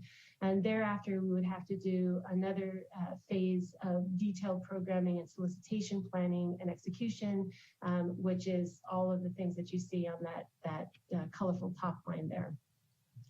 Again, I just want to point out that we've built in council check-ins and off-ramps along the way, or pauses even, as we do acknowledge the cost of this endeavor, and certainly as we've seen this past year, events that might cause staff to pivot to address other issues. To the point of the pre-development costs, or the cost of what we're incurring to date if we move forward, pre-development costs could be considered part of the project cost and could be included in the financing options. So I understand from JLL that most P3 mechanisms do have room for soft costs like pre-planning. And with that, I will now hand it over to Director Judy to go over the next 3 slides. So if you could, next slide, please. Thank you very much, Rosa. And thank you to the council members for allowing the county the opportunity to come and present some information about our process. As Rosa noted, we have been working in parallel in partnership with the city for over 4 years now to try to build a shared understanding of the P3 financing model and the opportunities that we both have to replace aging facilities. And then additionally, to look to see what sort of synergies could be created between the city and the county in that partnership together. So through the partnership at the staff level, we have evaluated potential sites that are owned by the city in the downtown area, as well as considered privately owned sites that might facilitate the county moving downtown. The city and the county have shared the objective of replacing our outdated and inadequate facilities that are no longer cost effective for us to support, to operate, and overall the objective of reducing our climate impacts from operations. The county's cost per square foot of operating facilities on our administration campus has increased 41% in the last 10 years, increasing from $2.33 a square foot in 2010 to $4.01 a square foot now in 2020, last year. These increases were primarily driven by the age of our existing buildings, 80% of which are well beyond their useful life. Meanwhile, due to staffing reductions, our building mechanics are now managing twice the square footage per person that they were managing in 2010. County staff presented the financial rationale for replacing our campus buildings in a comprehensive report to our Board of Supervisors in May of 2019. However, the objective of replacing the county's facilities has been in front of our Board of Supervisors since the 1980s, and at least several directors prior to me have attempted to bring that forward to the board for a decision. The county has partnered over those years with internationally recognized consultants, including HOK and Gensler, to evaluate options for the overall property portfolio. And similar to the city's contract, the deep bench that Rosa mentioned, the county is currently working with PFAL and Nossaman to prepare a P3 solicitation to replace our administrative facilities. Next slide, please. The PFAL analysis provided to our board in January evaluated multiple options, including those at the County Government Center campus, in downtown Santa Rosa, and at the airport. The criteria presented evaluated the capacity of each site to accommodate the overall program, design considerations and complexity, the schedule and acquisition impacts, and the relative cost of each location. The decision of where to locate facilities is a Board of Supervisors policy decision. It is not being driven at the staff level. The county has over 4,000 employees. Half are either providing neighborhood-based services or they serve as justice partners and will continue to remain at the county campus or out distributed throughout Sonoma County. The county's base case need for administrative offices is 696,699 square feet. And we originally considered an industry standard of 2,787 parking spaces based on a formula of 1 parking space to 250 square feet of office space. We also considered a reduced square footage based on continuing the successful remote work model that we've all deployed in the last year responding to COVID.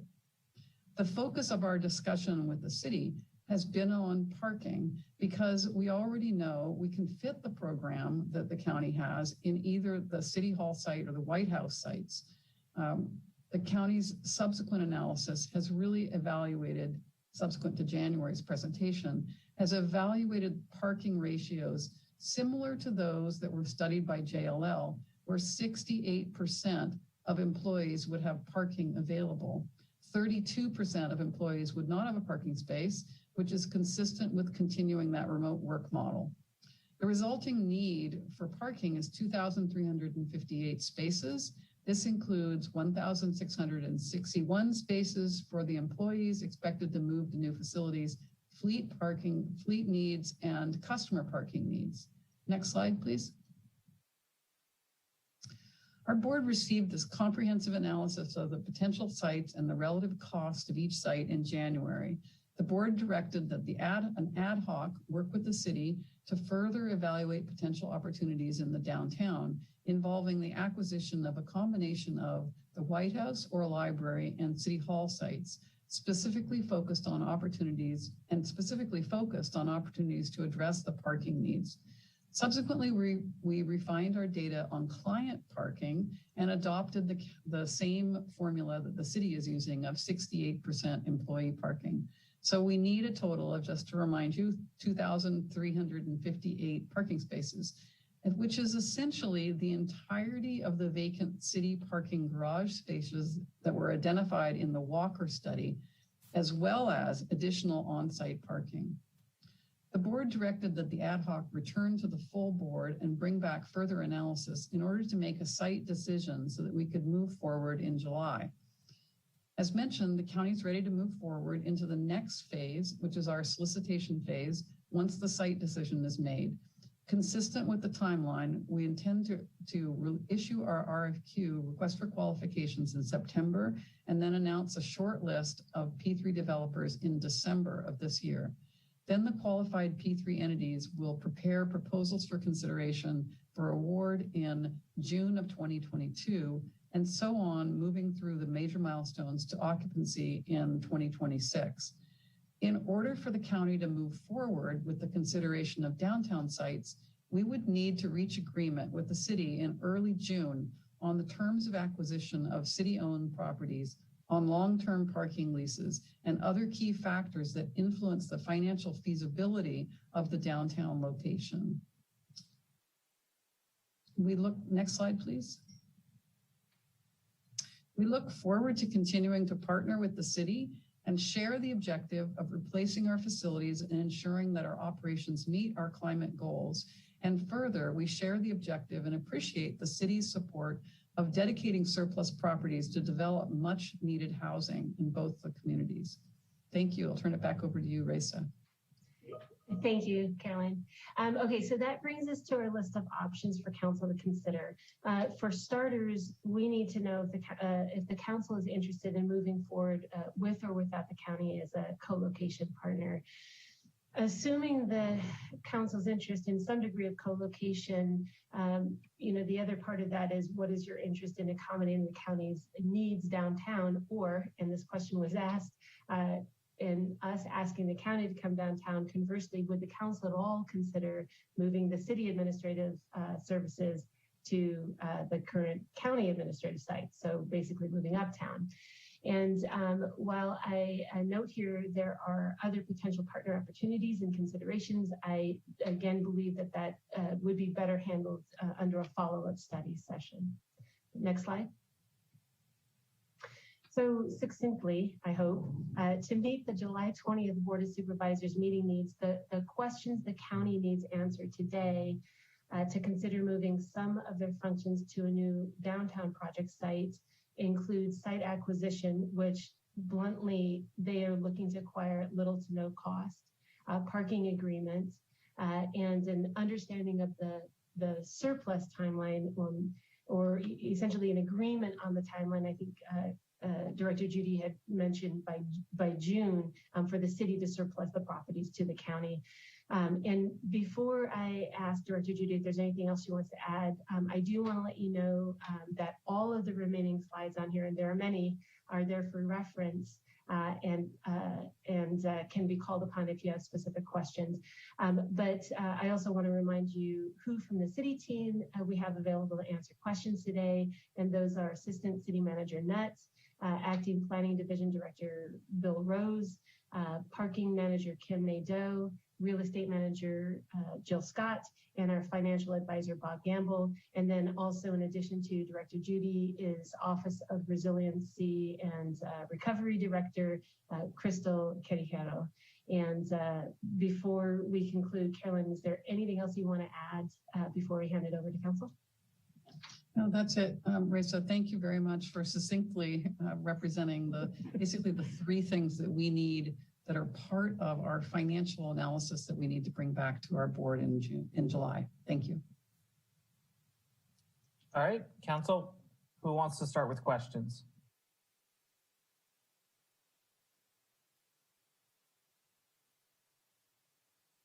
Looking for hands. Councilmember Sawyer.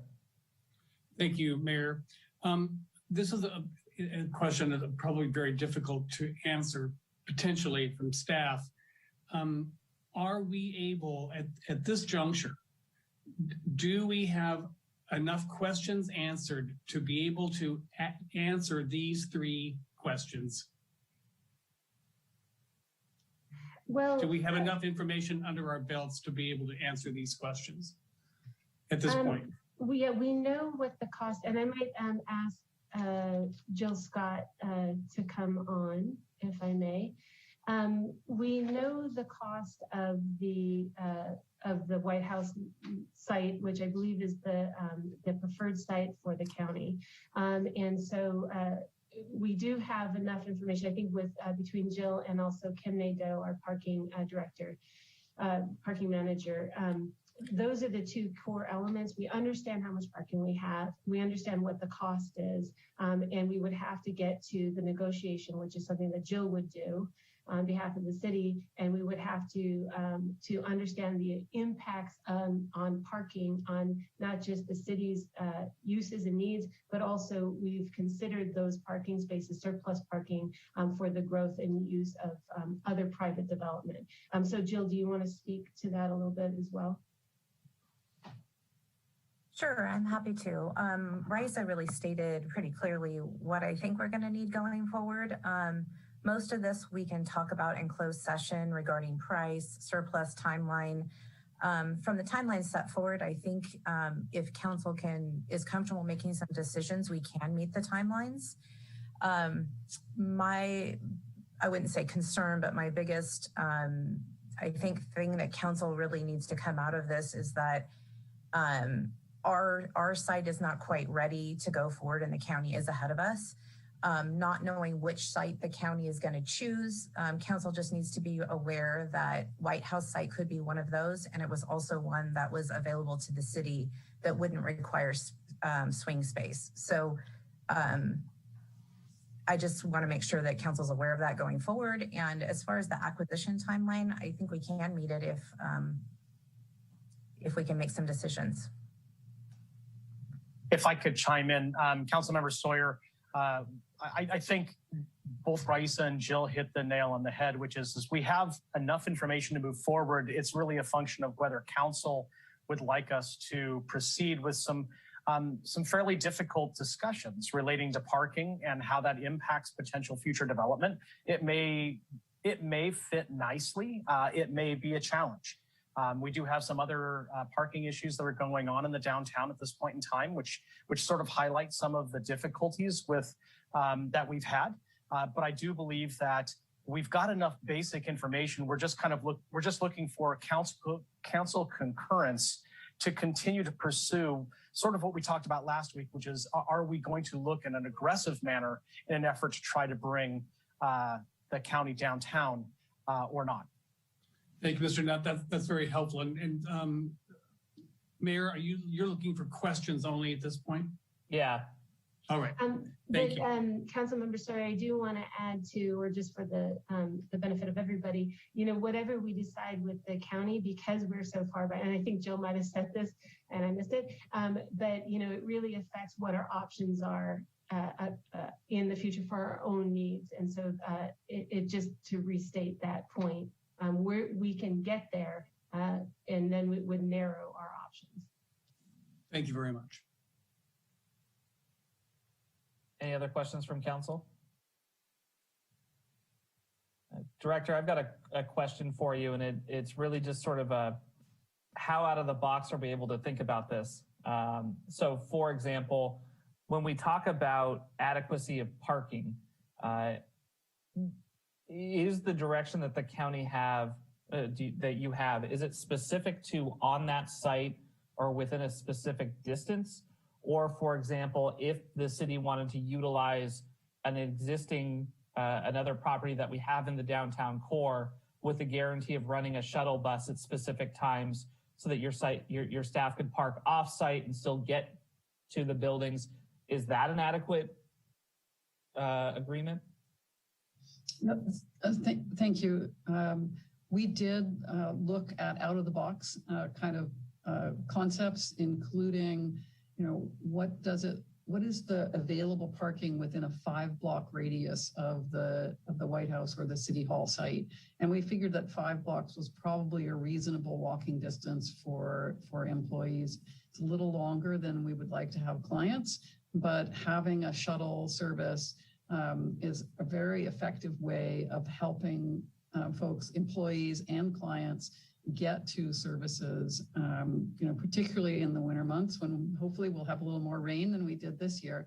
But addressing transit connectivity with a shuttle is an excellent idea. So thank you for that. So just to make sure that I'm clear, so you've got a 5-block radius for walking. Does that radius get extended if we can come up with a partnership that involves a shuttle or other types of transportation? It's a question of where can we find those parking spaces? We spent a fair amount of time looking through the Walker study at what was available or listed as unoccupied in various garages and lots. We didn't consider street parking, metered parking as really a viable option for employees in particular. As I'm sure we've all experienced the sort of situation where we have employees running out to feed meters. It's a productivity loss. So we did look comprehensively. Also, as I indicated, after our January presentation, we really drilled down and we did a in-depth analysis with our department heads about the number of visitor trips that they are seeing, and sort of augmented the analysis and the numbers that I presented to you with that visitor frequency. We do have a significant number of visitors that receive, that come to county facilities for services. I think our overall visitor count, daily count, was 1,431 visits. Of course, not all of those folks are arriving at exactly the same time and looking for a parking space, but just a recognition that high number of trips, in the current world, it's a lot of traffic coming in and searching for parking spaces. So we really do need solutions that are providing that parking in particular for our clients. Yeah, absolutely. And I do want to acknowledge in particular, I've spoken with the chair and other supervisors who have much more rural districts, and there is concern about their constituents having access to county services as well. So I did want to acknowledge that. Councilmember Sweathelm. Thank you, Mr. Mayor.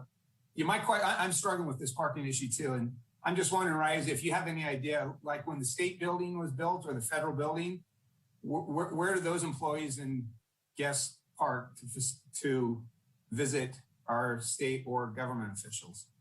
Unfortunately, the parking manager, Nadeau, is not on, but I have talked to her about this, and I believe that they mostly have spots through permits in the D Street garage, and I think that's the most frequently used garage. Yeah, because I'm like Nadeau is on. Would you like me to have her answer that? Well, sure. I'm just looking at other people have done it just like what we're trying to do, and again on that same block. They didn't build new parking structure. I don't think they did anyway. I know there's some surface for the federal building, maybe the state building, but I'm like the mayor is, how creative can we get with some of the solutions? Look at some of our housing development downtown where we're uncoupling parking with residential housing. I know it's different than a governmental entity, but how creative can we get? And I'm wondering how the feds and the state got creative. Kim, would you like to answer that? Yes, good afternoon. When the state building was constructed, they did enter into an agreement with the city for the city to provide parking at the D Street garage across the street. And initially, they actually had Jill will correct me. I'm going to call it an easement, but I might be using the wrong terminology. So they actually had acquired parking in the garages or in that garage for their fleet and for some of their tenants. And they gave that up about 5 years ago. And how they still have some permits in that garage, but I don't know beyond the permits, which are small now that they acquire from the city. I'm not sure how they're handling parking. And of course, you know, with the current conditions, I think a lot of people are working remotely.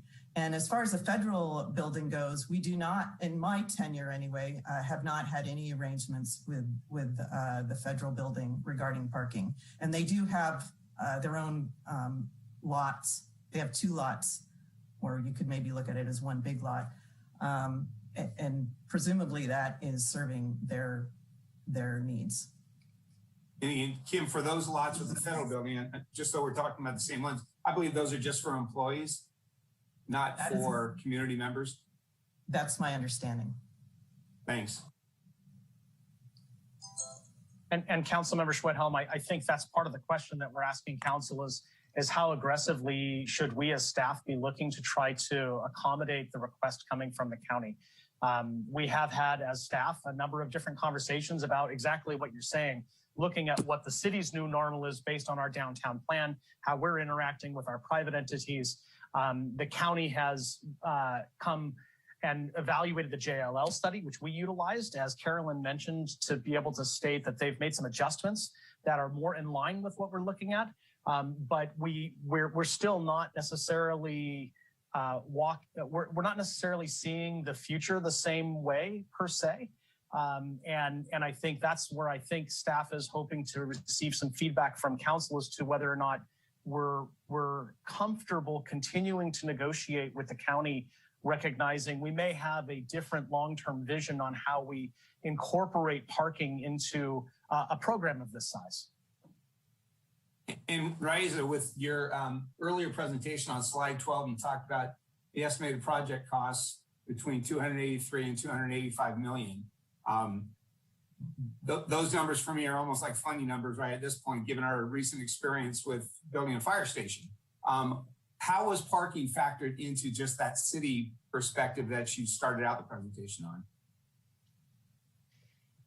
Just in terms of, do you mean like all the development that we're pursuing in the downtown area? Well, more so, again, on slide 12, is that utilizing available spaces, or is that 283 to 285 million incorporating building a new parking structure for city employees? No, we were not anticipating building a new parking structure for city. So that includes, it would be the parking needs for the city would be status quo, and it anticipates us incorporating the status quo numbers or needs that we have now, specifically for fleet, for city purposes. Furthermore, there's been an acknowledgement that we anticipate not needing as many, say, staff parking spaces. That is a programmatic question that may change over time, as well as, you know, again, linking things to our climate action plan, et cetera. So we're looking to have flexibility to more parking, as I think is common these days generally, into other uses in the future. Great, thank you. And Director, just kind of following up on that question, does the county's analysis of your existing site, does that require an addition of or a new parking structure or new flat lot? It will depend upon the Board of Supervisors' objectives for using existing surface parking for housing development on the county site, and the extent of that housing development overall in the 42 acres or so that we have available. We anticipate that because of the new state courthouse and the loss of I think it's 4 parking lots associated with the acquisition of property by the state, that we will need to build a parking structure on the county site. The size of that structure is, again, going to depend upon the extent of the housing build out and any additional mixed use kind of needs associated with that. Okay. Vice Mayor, did you have something? I just wanted to say, in listening to all this, in 2,358 parking spots, I want us to remember, both county and city, that we are really trying to gear towards people not driving as much and using public transportation and the impact that it has on the environment. So I know that we have to look at this number of slots, but I know the county has programs where they encourage their employees to go ahead and find alternative means of transportation. And the mayor was talking about a shuttle, maybe getting a shuttle from the SMART train and seeing if, but just having some partnering mass transit, so people can have alternative means to getting to work that doesn't take away from the public needing to utilize the sites, but just kind of think out of the box on that part too. Yeah, and we'll do comments after public comment as well. But I just want to reiterate that what we have in front of us right now is the director who has a directive from her board with the expectation that we find a way to make this work. I know I've spoken with Supervisor Corsi and others on the board as well about whether or not I think that they should be incorporating their climate action plan a little bit more. But I just want to reiterate for the council that what we have in front of us is a director who has direction from her board. And so we're trying to figure out how we can make that work. With that, I'll go to public comment. So if folks are interested in giving comment on this presentation or to ask questions, go ahead and hit the raise hand feature on your Zoom, or go ahead and hit *9 if you're participating on phone. We'll start with Willard, followed by Hugh.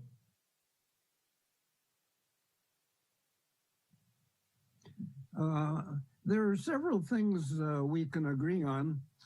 It's advantageous to have the new government office close enough to the SMART station that many workers will walk. Now is not an ideal time to be building parking structures. The climate imperative causes a need to drastically decrease petroleum use by decreasing vehicle miles traveled, and the advent of autonomous vehicles make future parking needs uncertain. Santa Rosa has an excess of parking spaces, but most are not near the office sites discussed today.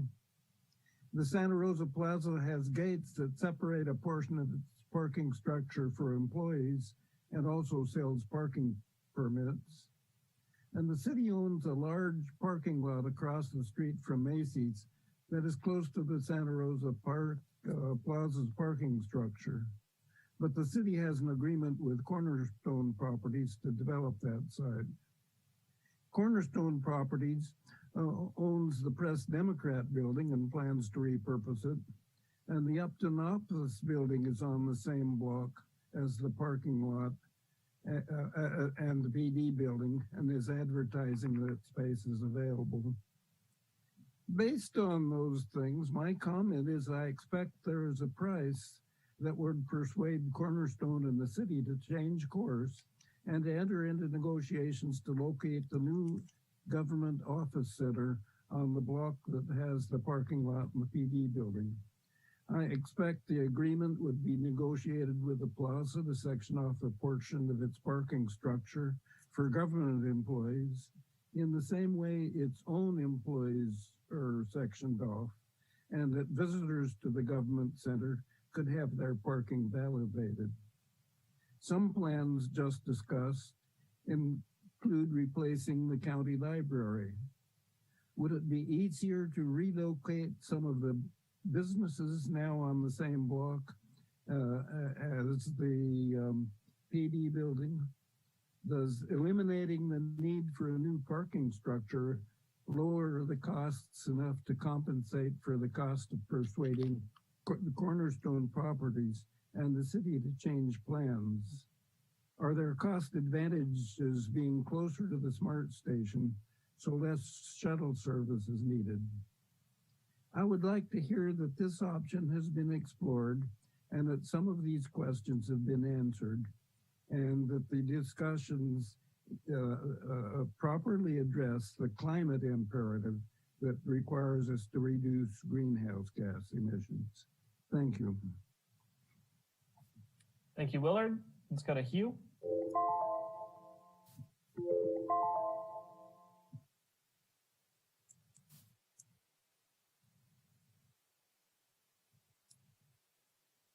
Let's go ahead and unmute Hugh here.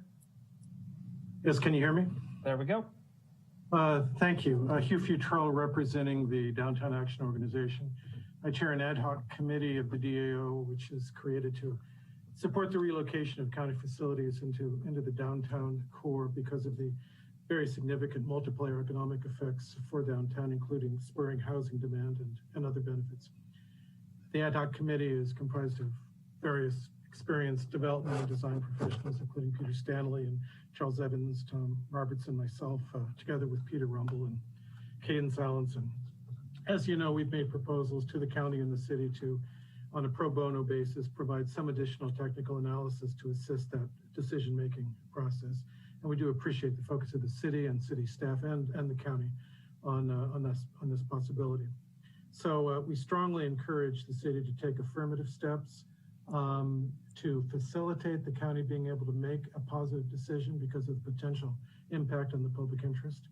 And time, of course, may be drawing short to accomplish that.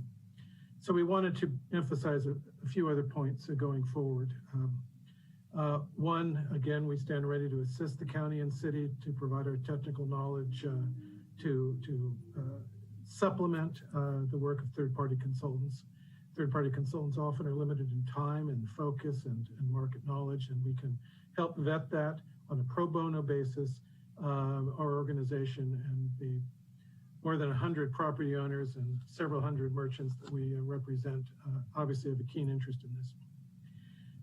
Second, on the issue of parking, there's no doubt that there may be some surplus, but I would not overstress that. To achieve the city's general plan goals, even without a county relocation, that surplus can disappear very, very swiftly. So I would encourage, and the ad hoc committee would encourage, council to be very cautious about this. It is in fact extremely probable that a high degree of structured parking would be required for the county to locate into the White House site, despite all the praiseworthy and important objectives related to climate action. That is almost an inevitability, and there shouldn't be any illusions about that. And finally, regardless of the decisions that are made, we stand ready at all times to assist the city on a pro bono basis. Those of us who are on this committee and who are active in the field have deliberately absented ourselves from any possibility of responding to RFPs so that our motivation and the DAO's motivation can be clearly understood. So we strongly encourage affirmative steps, reasonable affirmative steps as swiftly as possible to facilitate the county to be able to make a decision that's in the public interest. So thank you very much, Mr. Mayor and council members. Thank you so much, Hugh. Are there any other hands here for public comment? Okay, let's go on to voicemail public comments. Study session 3.3, Government Center Project Feasibility Analysis. Dwayne DeWitt from Roseland. Please do not use so much taxpayers' money on one of these boondoggle type approaches for the land sharks and profiteers to come in and make big money on real estate developing. What's actually needed is you folks to reassess how our local government has worked so well for the last year without so many employees coming in.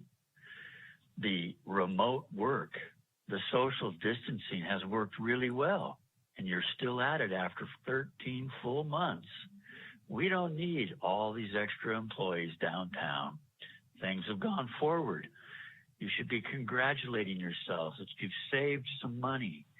Now go even further and save a bunch more money by not getting involved in some bamboozling, boondoggling type bureaucratic building. It's not necessary, it's not needed. These are just politicians playing to get their things with their supporters. who typically are developers and real estate professionals. Imagine that. Keep what you got and pare down the use of people even having to come in to City Hall. Remote work, you proved it. Stick with it. Mayor, that concludes voice message public comment on item 3.3. Great, thank you so much. We'll go ahead and bring it back.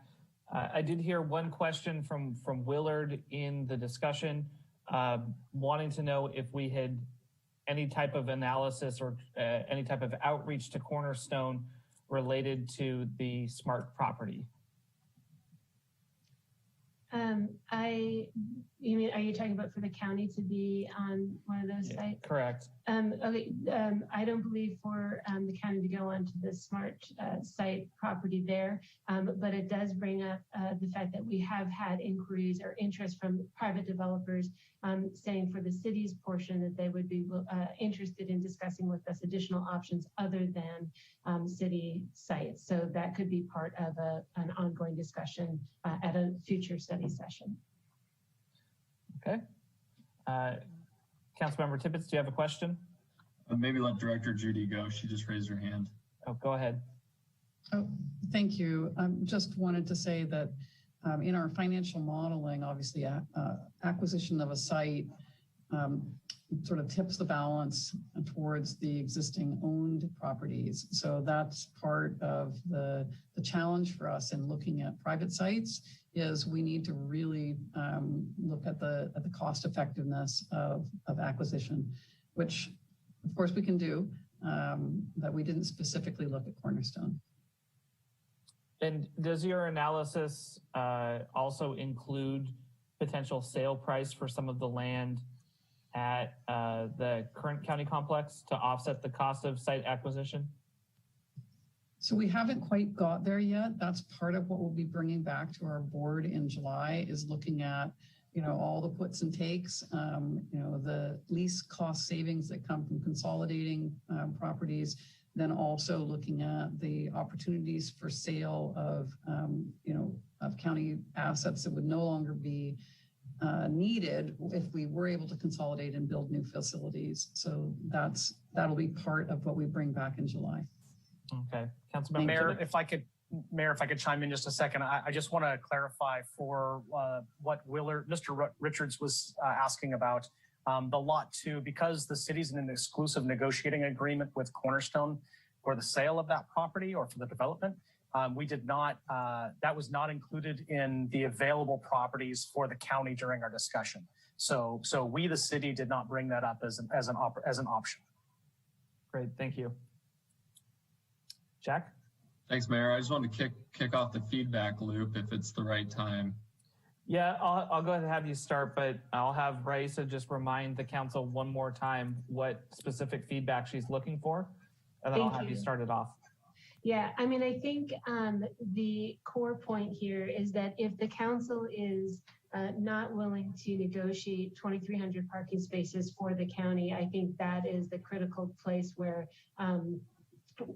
it would probably halt the conversation. And then thereafter, because would be the acquisition of the land, because we would, the site acquisition of whatever parcels are decided upon, because we can get to closed session to negotiate those deals. But what we would have to do now is decide even if the 2,300 parking spaces is an option for this council. Okay. So I'll kick it off. I am willing to negotiate on parking. I too want to see a parkless or parking free downtown, but I just don't think that's the reality.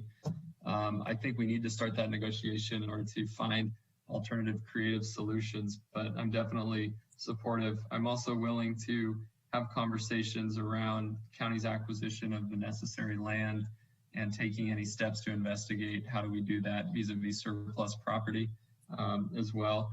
Raisa, was there any more on that slide? I'm sorry, I was going off of it, but I think those were generally your two questions. Yeah, because the question of the site acquisition leads to the surplus timeline, and I think we can meet that in closed session. We can negotiate that piece of it.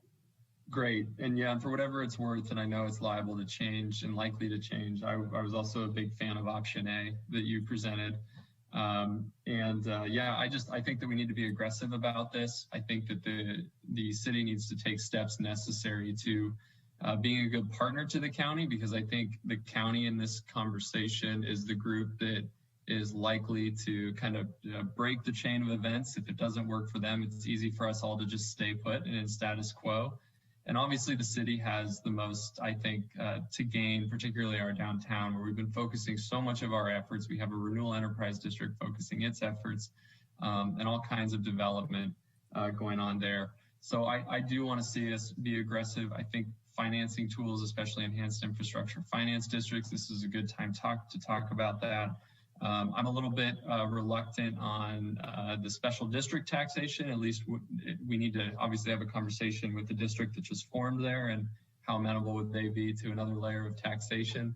But I think there's a lot of tools that we can look at to make this work. The one question I do have is the library. And if you mentioned something, I missed it, but I just want to make sure that we're actively talking with the library, because I know that we've had issues with that building. I don't know if they're looking to move or not, but I think any new civic center should include them, at least part of the conversation, to see if there's an opportunity to co-locate with them as well. Yes, so absolutely, the library is part of the consideration. We have not opened a conversation with them about specifics for their programming needs, but we recognize two things. One, that they have a dated and too small building, and two, that there are more opportunities related to the library to offer a sort of 24/7 sort of off hours programming opportunities to make sure that the whatever site that we potentially develop has other active uses besides government. And I have to say, they're not the only ones in which we've had preliminary discussions in looking to consider within a county, I'm sorry, not a county complex, but a city government complex. And so we have not yet pursued those conversations to a point where we would have accurate programming assumptions, but that is in the next phase. Okay, great. Thank you so much. Thank you, Councilmember. Really quick question for the city manager on the site acquisition portion of this. What specifically would that entail in terms of staff impact?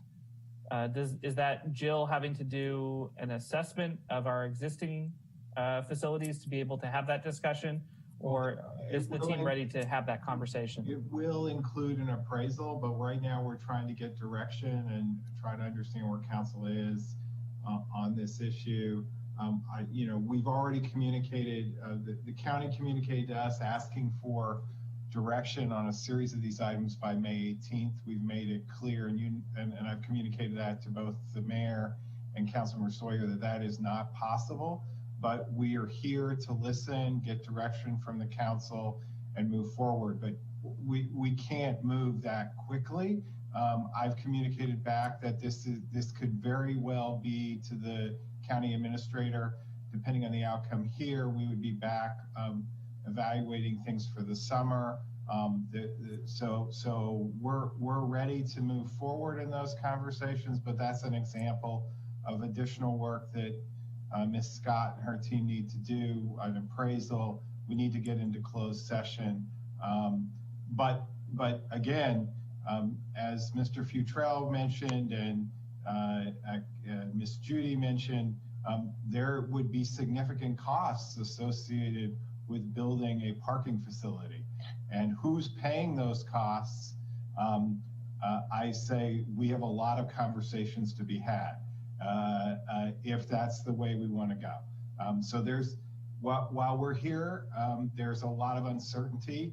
I will say a little bit of this exercise, and the mayor and Councilmember Sawyer knows that, has been, again, not blaming the county, but how are you going to help us solve the problem? We need to hear from you about where you want to go. Parking is going to be an issue. We may want, it's clear the county has needs. I suspect we've gotten refined numbers over the weekend. Just this weekend, we got the 2,300 number. after the really hard work the county staff did to try to understand better their need. But there's a long way to go in that conversation, including how do we meet that need? Do we have existing spaces? It's going to be a busy summer getting through a lot of these questions, but appraisal is going to be one of the first things we need to do to understand the value, to begin that process. Great, thank you. Councilmember Fleming? Thank you, Mayor, and thank you to everybody who worked so hard to make this presentation come forward today. I think that there's some countervailing initiatives that for us as on the city side of things, which is, we want to bring development to downtown. I know that I believe that a city-county co-location would add to, I believe, not only the service availability for residents of the city and county, but additionally for chance for city staff and county staff to work more collaboratively and have a vibrant downtown.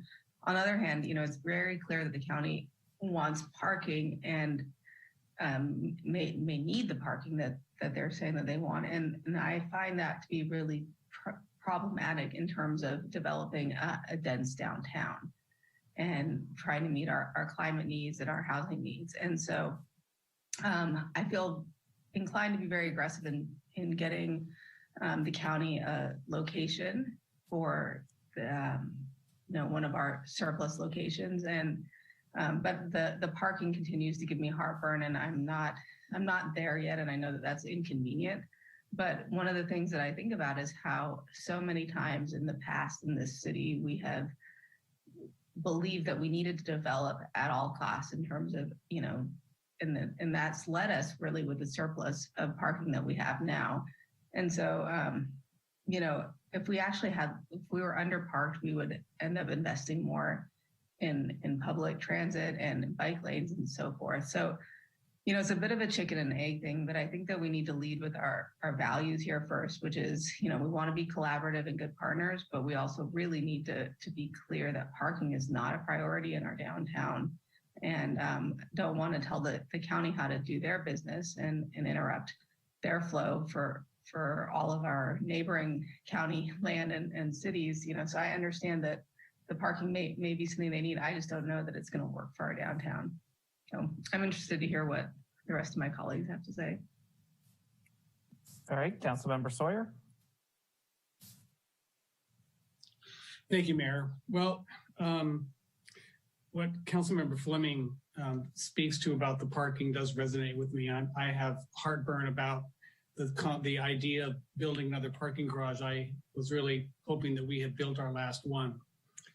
That being said, I have been, after having been in business in downtown Santa Rosa for 35 years and seen any number of projects that were meant to change the success of the downtown. This, in addition to housing, could be one of the most transformative projects ever initiated in our downtown.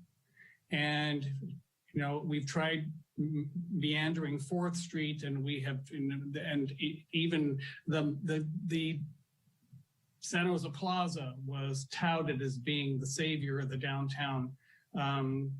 There are a list a mile long of initiatives that have tried to help us with the downtown once we lost it as our core shopping environment. And started to branch out into other parts of our city, which is a natural thing that cities do. The downtown suffered. It continues to be a financial center, and I expect that to continue long into the future. The fact that it could also be a housing center and a governmental center, co-locating the county and the city, I think would be a coup, not only for the employees, but also for our residents as well. So I agree with Mr. Futrell. I'm looking for considering reasonably any affirmative steps toward co-locating the counties, those parts of the county administration offices that they are looking to move or eliminate. from the current campus, or at least reorient them if they stay in their current location. So this is an opportunity that will never come again. I would like to continue the conversation. It is unfortunate that the timeline is so short. I wish we had more time. I would hope that we could have more time for something that will affect us for the next half century, if not longer. So I'm looking for that conversation about reasonable alternatives steps to co-locating the county administration offices downtown, and including whatever is necessary in the site acquisition, the parking agreement, and of course the surplus conversation. So I am looking forward to moving forward in a reasonable way.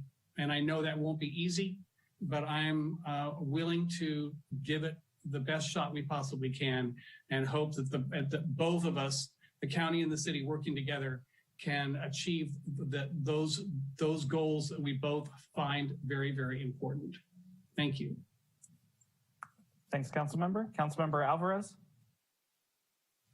Thank you, Mayor. I agree with the concerns about the parking. I also believe that this will be maybe not the last time, but for the stars to have aligned that our building is outdated and the county's buildings are also outdated. I believe it's a true opportunity for us to really solidify and bring together the two agencies. I want to see it move forward, but I do not lose concern over the parking. But I think it's a great opportunity we should take advantage of. And for downtown Santa Rosa, it's imperative.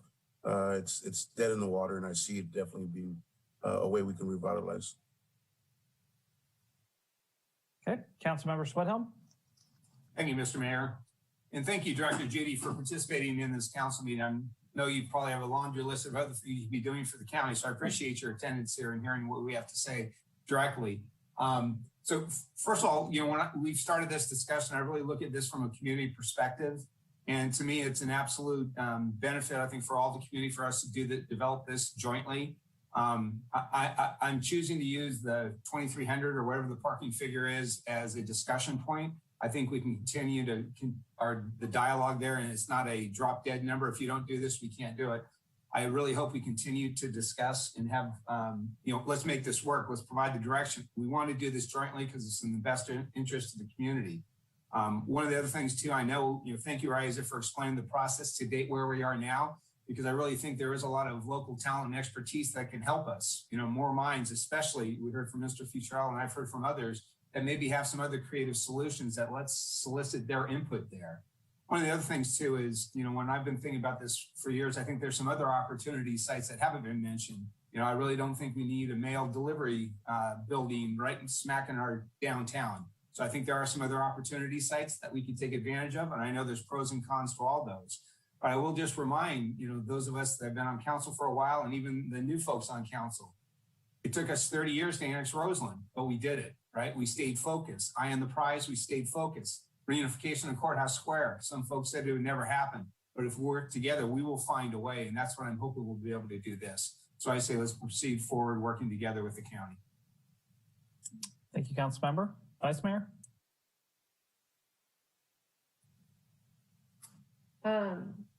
Thank you, Director Judy, for coming. I hope my comment did not make it as if I was not grateful for your presentation and for you being here. But you guys know how I feel about the parking, but equally as so, I feel that this could be a great opportunity for the county and the city. So I would like us to keep the dialogue open to see how we can continue to move forward in hopes that as the dialogue progresses, that we can come up with alternative forms for parking. Thank you. All right, thank you, Vice Mayor. I think for me, and you've all heard me say this before, this is a catalytic project for our downtown. And I know that the parameters that staff is working with are very narrow from the direction of the Board of Supervisors. I will continue to talk with each of the supervisors and make sure that they understand both the desire from the council to implement our climate action plans, specifically around parking, but also our Urban 3 study that shows that it's in the best interest of the county to put investments in downtown because the return on our economics is so much greater in this area when we invest. I am all in favor of us moving forward for our staff to talk about the acquisition of the site. And Jill and your team, I know you do a great job, and let us know when you need to come back to closed session to talk with us. Same thing with the surplus timeline.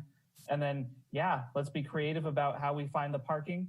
I know that your direction right now is to find 2,358 parking spaces. And I know that staff is going to work hard to try to help make you find those numbers. And in the meantime, I think all of the council members can go elected to elected and advocate for more outside of the box thinking about how we make those needs meet. I'll also point out that once this project is downtown, I anticipate an increased demand in some of the housing projects that we're working on. So your 2,358 might reduce just by having folks who are located within that 5-block radius that you're talking about as well. It's going to take time, as Councilmember Schwethelm said, and I hope that you see the city as a partner doing it. And I hope you take these comments back to the Board of Supervisors and really just illustrate to them that we're trying to do something that is going to be really impactful and meaningful for both of our constituencies. So let's find a way to get it done. With that, is there any other direction needed? Raisa, Judy? No, thank you so much. Director I feel that we can pursue this then with an understanding of what your interests are. So thank you very much. Thank you very much, Council. I really appreciate the opportunity to speak and your thoughtful comments. Great. So that's our last study session. We do have our regular city council meeting that starts at 4 o'clock. The council will go ahead and take a 45-minute break and come back at 4.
those of you just joining the meeting, there are interpreters on the line and a Spanish channel is available. You can listen to live translation on the Spanish channel by clicking on the Zoom toolbar icon. It looks like a globe. Once you join the Spanish channel, we recommend you shut off the main audio so you clearly hear the Spanish translation. Pablo, would you be able to repeat that in Spanish? Of course. Para los que recién se unen a la reunión, interpretación en vivo en español está disponible y los miembros que deseen escuchar en español pueden unirse al canal. Para unirse, haga clic en el icono de interpretación en la barra de herramientas de Zoom, que ahora aparece un globo terráqueo. Una vez se une al canal de español, se recomienda que apague el audio primario para que solo escuche la interpretación al español. Thank you. All right, and Madam City Clerk, I am seeing a quorum, so can we go ahead and call the roll? Yes, thank you, Mayor. Councilmember Tibbetts? Here. Councilmember Schwedhelm? Here. Councilmember Sawyer? Here. Councilmember Fleming? Here. Councilmember Alvarez? Present. Vice Mayor Rogers? Present. Mayor Rogers? Here. Let the record show that all council members are present. Great, thank you so much. Let's go ahead and start with our report out from our closed sessions. Madam City Attorney, do you have anything to disclose? Yes, I'll report out on all three items. The council met in closed session and discussed public employment of the city manager.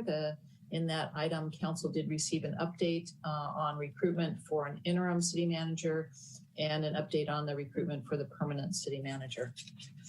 Second item, 2.2, council met with its labor negotiators and gave direction to the negotiators. On item 2.3, council met with the legal team concerning existing litigation. The name of the case is Palaio versus Utility Partners of America. And the council gave direction to the legal team on next steps. Thank you. Great, thank you so much. We'll go on to our proclamations. We do have two tonight. We'll start with item 6.1, a proclamation for Affordable Housing Month. And I believe Councilmember Schwedhelm, I believe that's your item. Thank you, Mr. Mayor. Yes, it's my pleasure to read this proclamation. Whereas affordable housing is good for businesses, people, and the quality of life in the city of Santa Rosa. And whereas our community thrives when all families have a place to call home. And whereas affordable housing is an essential element of our equitable COVID-19 and fire recovery processes, affordable housing plays a key factor in attracting and retaining a quality workforce pool, provides a foundation for people who need a hand up to improve their lives, and benefits the entire community. And whereas the City of Santa Rosa and Housing Authority of the City of Santa Rosa have made affordable housing an important goal to be achieved by providing annual funding for the development of new units and are decreasing barriers to the construction and rehabilitation process. And whereas an adequate supply of single and multifamily rental housing and home ownership units is necessary throughout the city in order to meet the needs of all economic segments of the city's population, as well as all demographic segments of the City of Santa Rosa's residents. And whereas the City of Santa Rosa is committed to safe, stable, and affordable housing for all its residents. And whereas united to raise public awareness, participating with organizations throughout Santa Rosa in local Affordable Housing Month to elevate the critical need to preserve and increase affordable housing in our communities. And whereas these organizations are encouraged to partner with local agencies and community members to recognize Affordable Housing Month, which supports the sharing of best practices, opportunities, and solutions to provide affordable housing that is the right of all individuals. And whereas the City Council supports the efforts of the Housing Authority in developing and sustaining affordable housing, the valuable services provided to the residents of Santa Rosa. Now, therefore, be it resolved that Chris Rogers, the mayor of the City of Santa Rosa, on behalf of the entire City Council, does hereby proclaim May as Affordable Housing Month. And I think we do have one of our key community partners, Jen Close, here. She may make some comments during public portion. Councilmember Schwedhelm, Jen was supposed to be on the line, but we didn't know that we were going to be this far into the schedule or into the agenda this early in the game. So I believe she was going to be on at 4:30. My apologies. I know she's thinking about us, but back to you, Mr. Mayor. Thank you so much. And we can definitely hear from her in our public comment a little bit later on today. We have a second proclamation. It's item 6.2. It's our proclamation for Sexual Assault Awareness Month. The recipient is Chris Castillo with Verity, who I think is also likely to speak a little bit later in the agenda. And Councilmember Fleming, you have this item. Thank you, Mayor. It's my pleasure. Whereas Sexual Assault Awareness Month is intended to draw attention to the fact that sexual violence is widespread and has a profound and lasting impact on every community member in Sonoma County, and whereas Verity, Sonoma County's Rape Crisis Trauma and Healing Center, worked with over 1,000 survivors in Sonoma County in 2020, and whereas national research indicates that 1 in 5 women will be raped at some point in their lifetime, and nearly half of all women will experience some form of sexual violence. And whereas 1 in 17 men will be raped at some point in their lifetime, and 1 in 5 men will experience some form of sexual violence. And whereas young people are at greatest risk of sexual violence, and youth aged 12 to 17 are 2.5 times more likely to be raped, sexually assaulted, or more than their adult counterparts. And whereas disabled people, people of color, queer people, homeless people, transgender people, undocumented people, youth in foster care, and people of other marginalized identities are even more likely to be victimized by sexual violence. And whereas over 18,000 members of the military and over 80,000 people who are incarcerated experience sexual violence every year. And whereas with leadership, dedication, and encouragement, there is evidence that we can be successful in preventing sexual violence in the city of Santa Rosa throughout increased education, awareness, and community involvement. And whereas the city of Santa Rosa strongly supports the efforts of Verity and encourages every resident to actively engage in public and private efforts to end sexual violence, including conversations about what sexual violence is, how to prevent it, how to help survivors of all backgrounds connect with crucial counseling and other support services, and how every segment of our society can work together to better address sexual violence. Therefore, be it resolved, the City of Santa Rosa reaffirms its commitment to address the issues of rape and sexual violence by remembering victims, believing and supporting survivors, holding perpetrators accountable for their actions, and challenging social myths, societal myths, and behaviors that perpetuate sexual violence in our community. And now, therefore, be it resolved that Chris Rogers, on behalf of the entire City Council, reaffirms its commitment to address the issues of rape and sexual violence by remembering victims, believing and supporting survivors, holding perpetrators accountable for their actions, and challenging social myths and behaviors that perpetrate sexual violence in our community, and do hereby proclaim April to be Sexual Assault Awareness Month. Thank you, Council Member. So we'll go to public comment for items 6.1 and 6.2.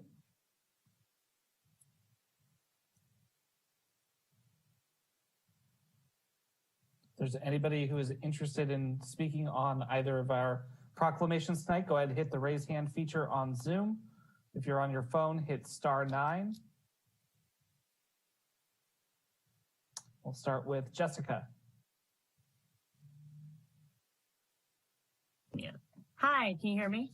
Yep. Hi, I'm on behalf of Chris Castillo. She currently is in Costa Rica at a hardware store.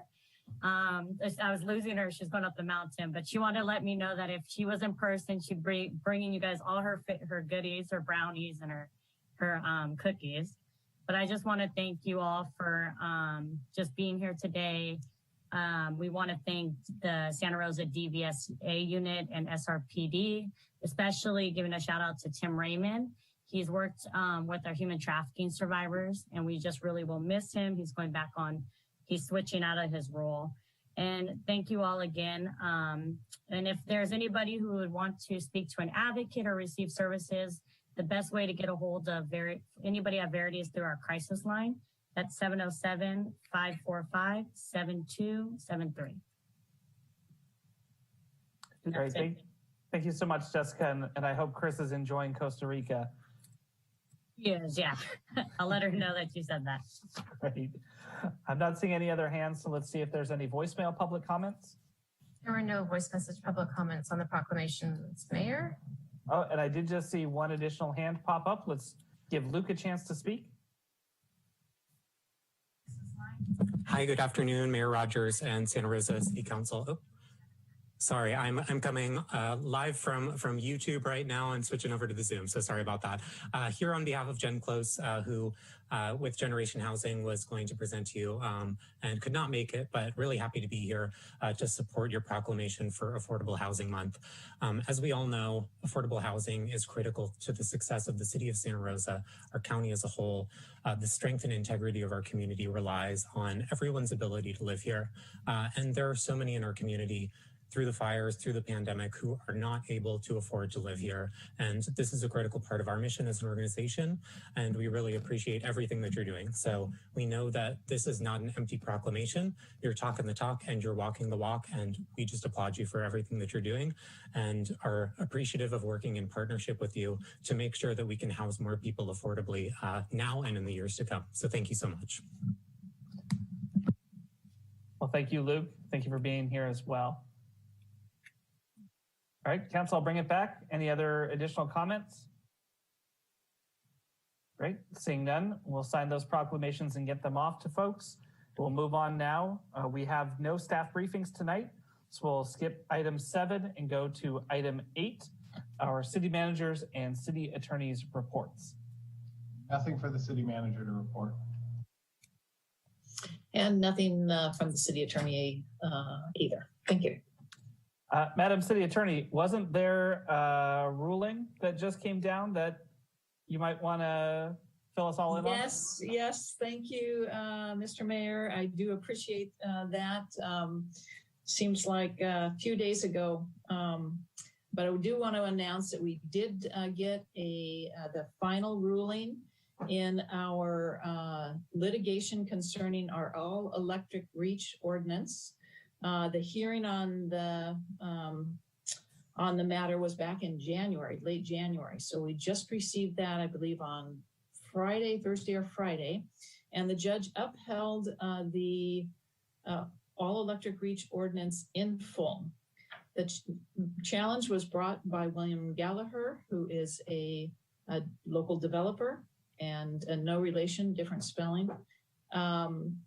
And under CEQA, filed under CEQA, made a number of different assertions that we had not complied properly with CEQA.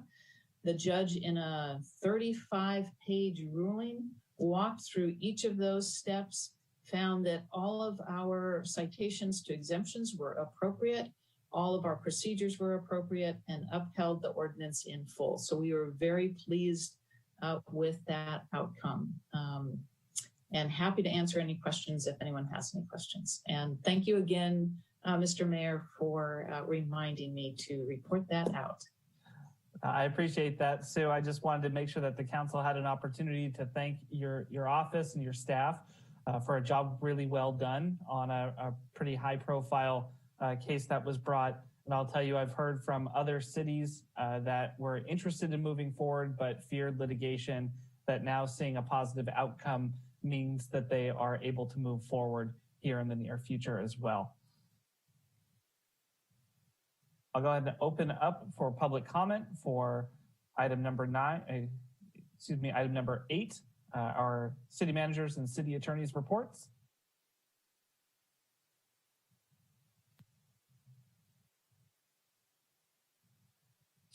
I'm not seeing any hands. Do we have any voicemail public comments? No, sir. Great, then we'll go ahead and move on to item number 9, statements of abstention from the council. Do we have anybody who needs to abstain from an item tonight? Seeing none, we'll go on to our council member reports. Who wants to start? Councilmember Tibbetts. Thank you, Mayor. Just a quick appointment. I will be appointing Stephen Spillman to the Board of Community Services, and Dina Stephanie, I don't know who's working on those these days, but I'd love to provide you with his contact information via email. Thanks.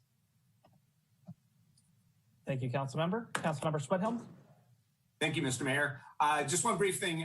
Just last Thursday, I attended an event at Security Public Storage wasn't really an unveiling of a mural, but it's just the recognition of the mural. And it's a wonderful mural of Santa Rosa, different portions of it, from Charles Schultz to Luther Burbank, Pacific Air Coast Museum. So you're all invited to District 6 on Hopper Avenue at Airway. It's a beautiful mural that they're doing these throughout the North Bay. So we are the welcome recipient of one of those murals. Thank you. Thank you, Council Member.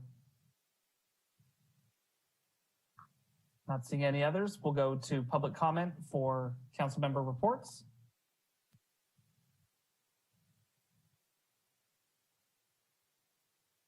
Again, not seeing any hands. Did we have any voicemail public comments? We do not, Mayor. Okay, we'll keep moving then.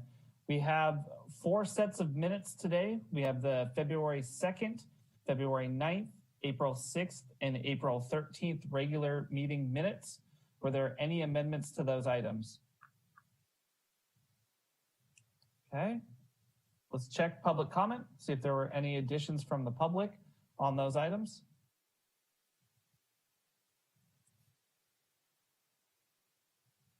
Seeing no hands, Madam Host, did we have any voicemail public comments?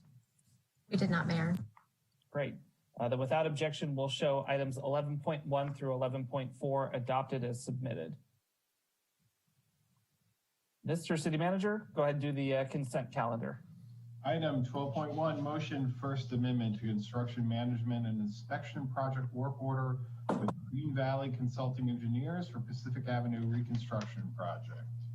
Item 12.2, motion City of Santa Rosa Parking Garages, number 1, 521 7th Street, number 3, 5735 5th Street, number 9, 97 D Street, and number 12, 555 1st Street, 2020 repair scope addition approval and contingency action.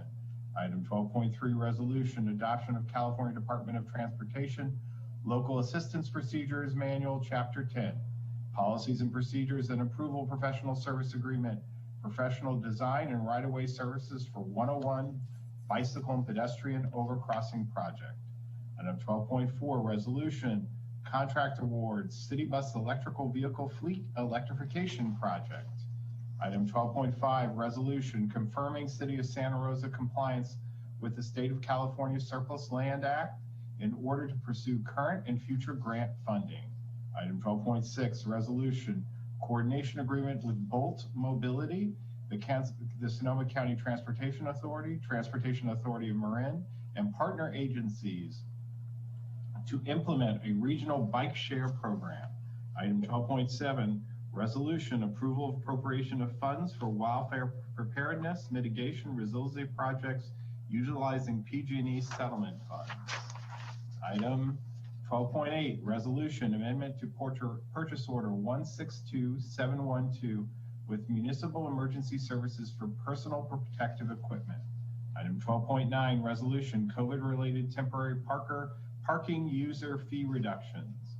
Item 12.10, resolution, extension of proclamation of existence of a local emergency relating to the threat to community health posed by COVID-19. Item 12.11, resolution, extension of proclamation of existence of a local emergency relating to 2020 glass fire. Item 12.12, resolution, extension of proclamation of local homeless emergency. All right. Councilmember Tibbetts, you have a question? Actually, a comment, Mayor. I apologize. I thought I remembered a declaration of homeless emergency. As you know, I need to abstain given my professional work for St. Vincent de Paul. Great, thank you. Are there any other any questions from the council on any of the consent items? All right, seeing done, we'll go to public comment. If you're interested in providing a public comment on any of the consent calendar items, go ahead and hit the raise hand feature on your Zoom or hit *9 if you are on your phone. All right, seeing none, do we have any voicemail public comments? Yes, we do. One moment. Consent items 12.5 and 12.6. Dwayne DeWitt from Roseland. Regarding 12.5, which states the California Surplus Land Act, it says the city, at least on this agenda, is going to pursue compliance with that act in order to pursue current and future grant funding. It brings to mind the fact that the city of Santa Rosa destroyed a number of houses on Stony Point Road to widen a road that would have been under Public Works Department. And the land has been sitting fallow.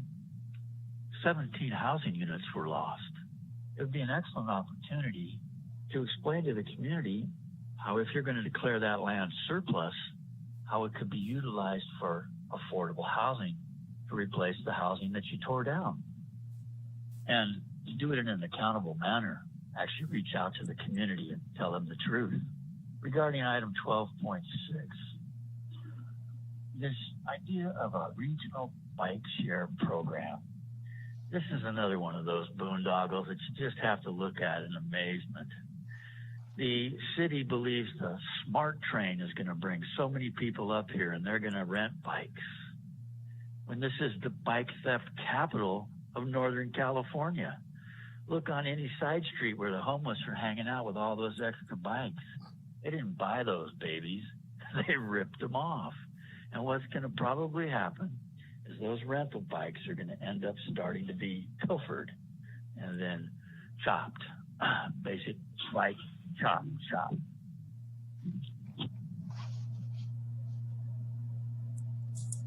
Mayor, that concludes voice message public comment for item 12. Great, I'll bring it back to the council. I'll make a really quick comment. I know that a lot of folks at SCTA are very proud and very excited for item 12.6, the shared bike program. I know there's a lot of folks who've been working pretty closely together across jurisdictions, and about 1 in 10 out of all of the smart riders come via bicycle. So when we talk about the first and last mile problem with our housing production, with public transit in specific, this is one of those steps that we're taking to try to fix that. With that, Madam Vice Mayor, do you want to make the motion? Yes, Mayor, thank you. I move items 12.1 through 12.11 and waive further reading of the text. Okay. We have a motion from the Vice Mayor, a second from Councilmember Sweathelm. Let's go ahead and call the roll. Thank you. Councilmember Tibbetts? Aye. Councilmember Schwedhelm? Aye. Councilmember Sawyer? Aye. Councilmember Fleming?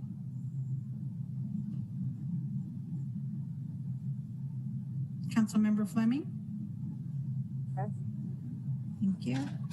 Councilmember Alvarez? Aye. Vice Mayor Rogers? Aye. Mayor Rogers? Aye. That motion passes with 7 ayes. I now would like to move item 12.12 and waive further reading of the text. Second. Motion by the Vice Mayor, second by Councilmember Sweathelm. Let's go ahead and call the roll. Councilmember Schwedhelm? Aye. Councilmember Sawyer? Aye. Councilmember Fleming? Aye. Councilmember Alvarez? Aye. Vice Mayor Rogers? Aye. Mayor Rogers? Aye. That motion passes with 6 ayes and Councilmember Tibbetts abstaining. Great. So it's not yet 5 o'clock, so we'll skip over our public comment for non-agenda items and come back to it later. Let's move on to item 14.1. Item 14.1, report approval of the preliminary fiscal year 2021-22 regional water reuse system operating and maintenance, capital improvement and debt service budget and allocation of costs. Kimberly Zanino, Deputy Director of Administration, present.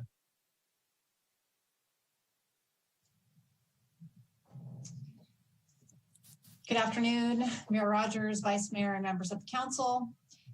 Before I get into the presentation, I want to give you just a little bit of background on this presentation. There are 5 partners that are responsible for covering the expenditures of Santa Rosa Water's regional reuse facility: Rohnert Park, Cotati, Sebastopol, South Park Sanitation District, and Santa Rosa. And each year, Santa Rosa Water brings a request to the City Council in April for a preliminary approval of the regional reuse budget. This is ahead of the regular budget study sessions, and we do this based on the requirement of our sub-regional agreement to provide our partners with sufficient notice of their contributions so that they have time to prepare their annual budgets for their communities. Next slide, please. As an overview, we will discuss today the budget drivers, expenditures, what each partner's contribution to the budget will be, our CIP funding, and the budget schedule. Next slide, please. The yearly budget drivers include costs for operation, a 24-hour operation, the significant number of regulations we must comply with, the deliveries per agreement to the geysers, and in the last several years, the aging infrastructure has become a factor with the plant since it is now 52 years old. Next slide, please. Specific budget drivers for this year that we wanted to point out. First is at the end of last year, we brought you a request for approval of a new bond for the replacement of the UV disinfection system. While we have incurred additional debt based on that bond because of the bond sale being so successful, the increase in debt service is at $2.1 million, which is significantly better than the $3 million we had previously estimated. Professional services are also increasing this year, which is due to an agreement with a company called LizTech. LizTech is the company that we contracted with to take our biosolids when the decision was made to decommission Santa Rosa Water's biosolids composting facility. While we are seeing an increase right now because of the agreement, in the long term, that decision saves us over $8.7 million in the next 20 years. And a significant amount of capital costs because that facility was rapidly degrading and would have needed millions of dollars to repair. In addition, O&M projects is another increase this year, and this is due to a couple of factors. The first being that aging UV system and the new compliance issues for that system. They are requiring us to do additional maintenance this year. We cannot meet our regulatory compliance until the system is completely replaced without that additional maintenance. There is also one other item that is increasing those O&M projects, and that would be the combined heat and power engines and generators, which are due for a 24,000-hour service. We just could not suggest delaying either of these maintenance projects since we are already seeing an increase in emergency projects because of the aging system, and emergency projects always create more risk and they're more expensive. Next slide, please. This is just a look at some of the fund changes. I wanted to point out that department-wide, our overall operations and maintenance budgets remain flat. However, the regional budget is increasing for operations and maintenance by 1.6%, and that is based on those maintenance projects that I mentioned in the previous slide. And then that debt service is increasing our debt service expenditure by about 9% this year. Next slide, please. So this is really just a pie chart to show you the full look at the budget. It's including some miscellaneous revenues that come into the fund. It's also including an increase to our O&M reserve, CIP funding, debt service, and then all other expenditure categories. Next slide, please. This slide represents the total amount of the O&M and CIP expenditures to be allocated to the partners. Debt service is not included in this slide. That will be shown in the next slide. So this shows you in the top right corner, you will see the total O&M for the regional reuse facility. Below that is the CIP cash funding at $8 million this year, and then as well as a small increase to $31,000 to the O&M reserves. By policy, we carry a 15% O&M reserve, and so therefore we have to bump that up slightly because of that increase in the operations and maintenance budget. At the bottom right, you will see the total of those three items, and then a reduction based on revenues that come directly into the sub-regional fund. There are some just miscellaneous revenues that are collected and become part of the actual fund for the sub-regional system. Those fees are for things like services we provide to Windsor, recycled water revenue, tipping and dumping fees, and other miscellaneous fees that are collected directly into the sub-regional fund. Those revenues are removed from the total amount at the very bottom right, and you can see what the total distribution of O&M and CIP is to the partners. Next slide, please. This chart identifies the total contribution from each of our partners, operations and maintenance, which includes the reduction for those miscellaneous revenues I mentioned. It's distributed by recorded actual flows to the plant by each of our partners. CIP cash funding is allocated based on the sub-regional agreement between the partners, and then debt service is based on the repayment schedules of the various debt. Santa Rosa's responsibility is covered fully by the wastewater rates, demand fees, and other miscellaneous fees collected in the wastewater fund, and we are responsible for about 73% of this year's budget. Next slide, please. Next slide, please. So you will have seen in several of the previous slides that the cash funding this year for the regional system for CIP is $8 million. And this just provides you with a simple breakdown of the types of projects being funded in year one or proposed to be funded in year one, the majority going for infrastructure to the plant and the geysers project. You will see a full look of the project lists as you go through the budget process later in the budget season. And that will identify all specific projects being proposed for year one funding. Next slide, please. So here's our schedule. We are here today with you to request a consideration of the preliminary budget to let our partners know what that will be. This was submitted quite a while ago, so you'll see that the May dates are wrong. Those I think should be the 18th and the 19th now for your budget study sessions, and then you will have this again in front of you for consideration of adoption of the full city budget, which will include this as well on June 22nd. Next slide, please.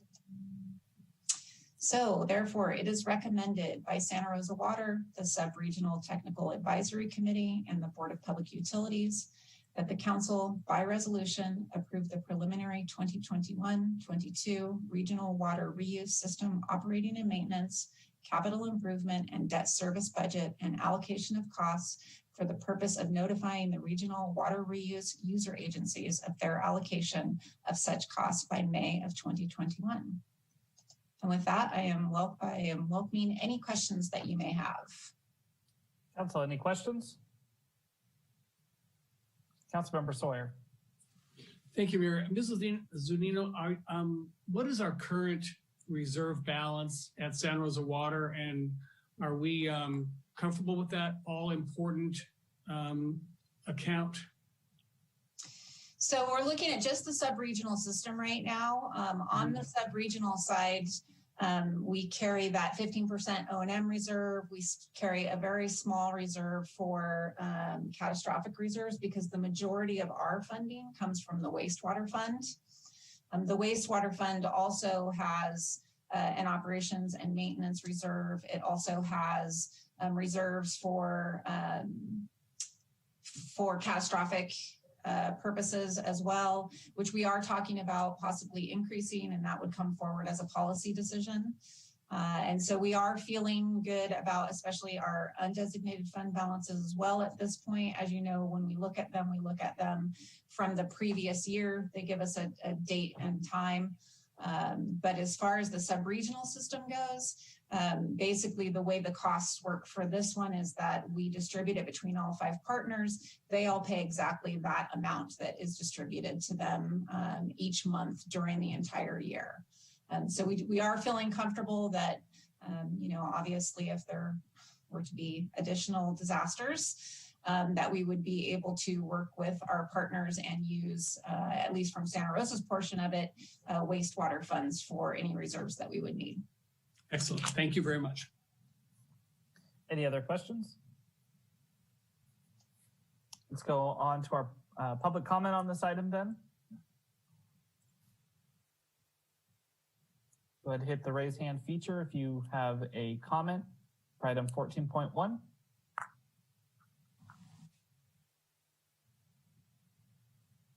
Not seeing any. Do we have any voicemail public comments? Mayor, we did not receive any voice message public comments on 14.1. All right, then I'll bring it back to the council. Are there any additional comments? Councilmember Tibbetts, this is your item.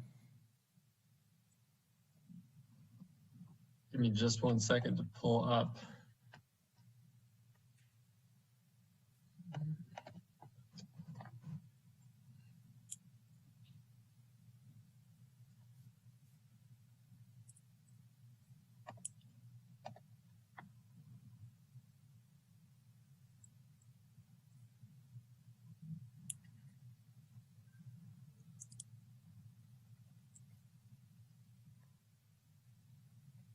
Sorry, Mayor, I'm having a hard time finding the document Dina sent out with our assignments. If anybody else has it handy, that would be helpful. I can take it, Mayor. I'm still looking for it. Go ahead, Councilmember Sawyer. Thank you, John. No problem. We've all been there. I'd like to introduce a resolution of the Council of the City of Santa Rosa approving the preliminary fiscal year 2021 to 2022 regional water reuse system operating and maintenance capital improvement and debt service budget and allocation of costs, and wait for the reading. Second. Motion by Councilmember Sawyer, second by Councilmember Tibbetts. Let's go ahead and call the roll.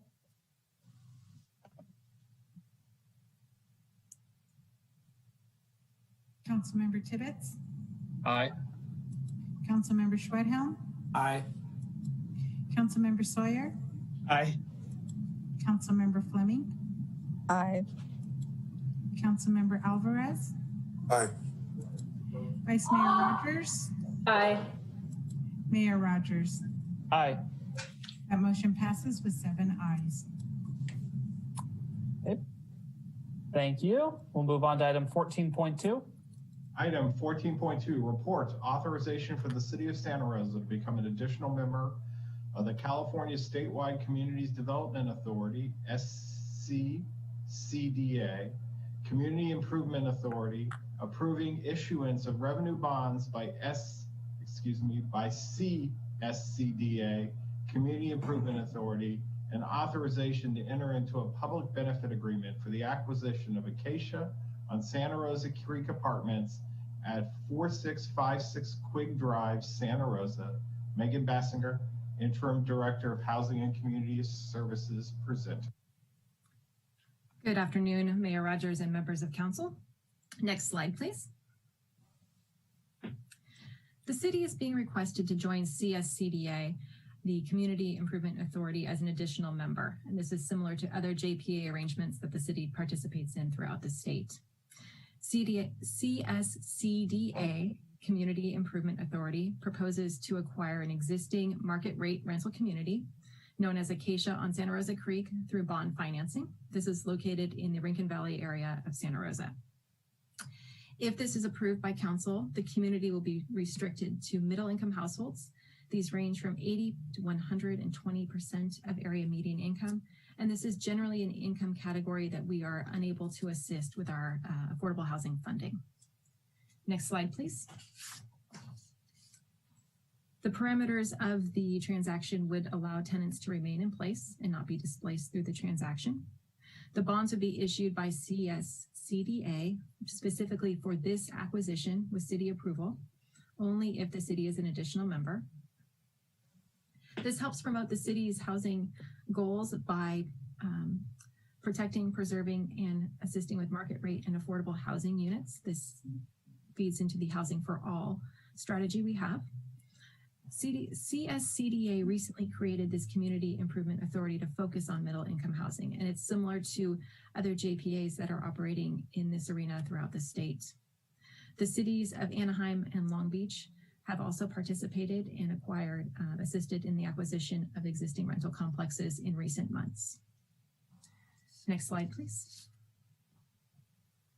So here you can see on the aerial, in the center of the screen is Acacia on Santa Rosa Creek. So it's located on Highway 12, and then that's Mission Boulevard, which is in the lower portion of the photo. Next slide, please. So the proposal is to join CSCDA as an additional member, which would allow the developer or other developers to access bond financing. If approved, they would acquire the property, and this would help secure additional middle income households to 80 to 120% within the city limits. The city would also be requested to enter into a public benefit agreement, which would allow the city to exercise an option at year 15. At the end of the term of the bonds, any sale proceeds will be split between the city, the county of Sonoma, and school districts. And part of the rationale behind this is that because CSCDA is a governmental organization, it will not pay property taxes. So the reimbursement at the end of the term will help refund those losses to the organizations. Next slide, please. So similar to the title, it's a lengthy recommendation.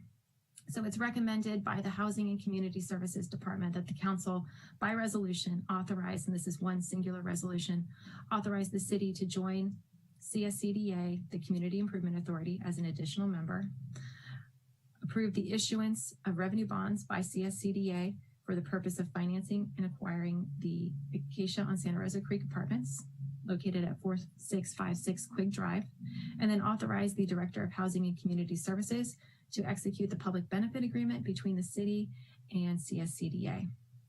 That concludes the presentation, and I'd be happy to answer any questions. Councilmember Fleming. Yes, thank you for the presentation. I'm curious to know at what percentage of the 80 to 120 AMI for those individuals or families, will it be the traditional 30% of one's income? So this particular regulatory agreement identifies 35% of income. So our affordable housing units that are restricted through the Housing Authority funds are targeted to 30% of income. This regulatory agreement goes to 35%. And it should also be noted that this regulatory agreement would not be administered by the city. Do we have a sense of why the deviation from the traditional model? This is, and also I should note that John Penkower, who represents CSCDA, is listening and participating, so he may raise his hand to weigh in on the matter. This is a ceiling, it's a public benefit, so they are establishing affordable rents, but they have not chosen to go with the 30%. Okay. Other questions from council? Okay, we'll go to public comment.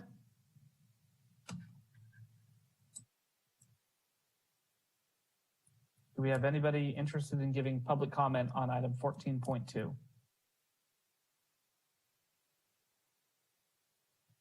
All right, do we have any voicemail public comments? We do not, Mayor. All right, then I'll bring it back. Let's go ahead and put a motion on the table for discussion. This is your item, Councilmember Sweathelm. Yes, thank you, Mr. Mayor. I'm pleased to offer a resolution of the Council of the City of Santa Rosa authorizing the city to become an additional member of the California Statewide Communities Development Authority, Community Improvement Authority, approving the issuance of revenue bonds for the acquisition of 4656 Quig Drive, Santa Rosa, known as Acacia on Santa Rosa Creek Apartments, and authorizing the Director of Housing and Community Services to enter into a public benefit agreement and waive further reading of the text. Second. So motion by Councilmember Sweathelm, second from Councilmember Tibbetts. Do you have any additional input or comments from council? Councilmember Tibbetts. Just yes in my backyard. All right, with that, we'll go to the vote. Councilmember Tibbetts? Aye. Councilmember Schwedhelm? Aye. Councilmember Sawyer? Aye. Councilmember Fleming? Aye. Councilmember Alvarez? Aye. Vice Mayor Rogers? Aye. Mayor Rogers? Aye. That motion passes with 7 ayes. All right. We have 2 items left on our agenda for tonight. One is item 15.1, which is a public hearing. We will not have that before 5 o'clock. We also have public comment for non-agenda items that we'll do following that public hearing. And so we will take a 15-minute recess here and we will reconvene at 5 o'clock. for that public hearing?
All right, it's 5 o'clock. Let's go ahead and resume the city council meeting.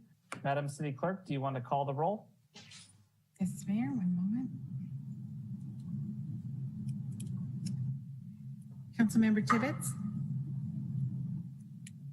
Not on yet. Councilmember Tibbetts? Here. Councilmember Schwedhelm? Here. Councilmember Sawyer? Here. Councilmember Fleming? Here. Councilmember Alvarez? Present. Vice Mayor Rogers? Present. Mayor Rogers? Here. Let the record show that all council members are present. Great. Mr. City Manager, item 15.1.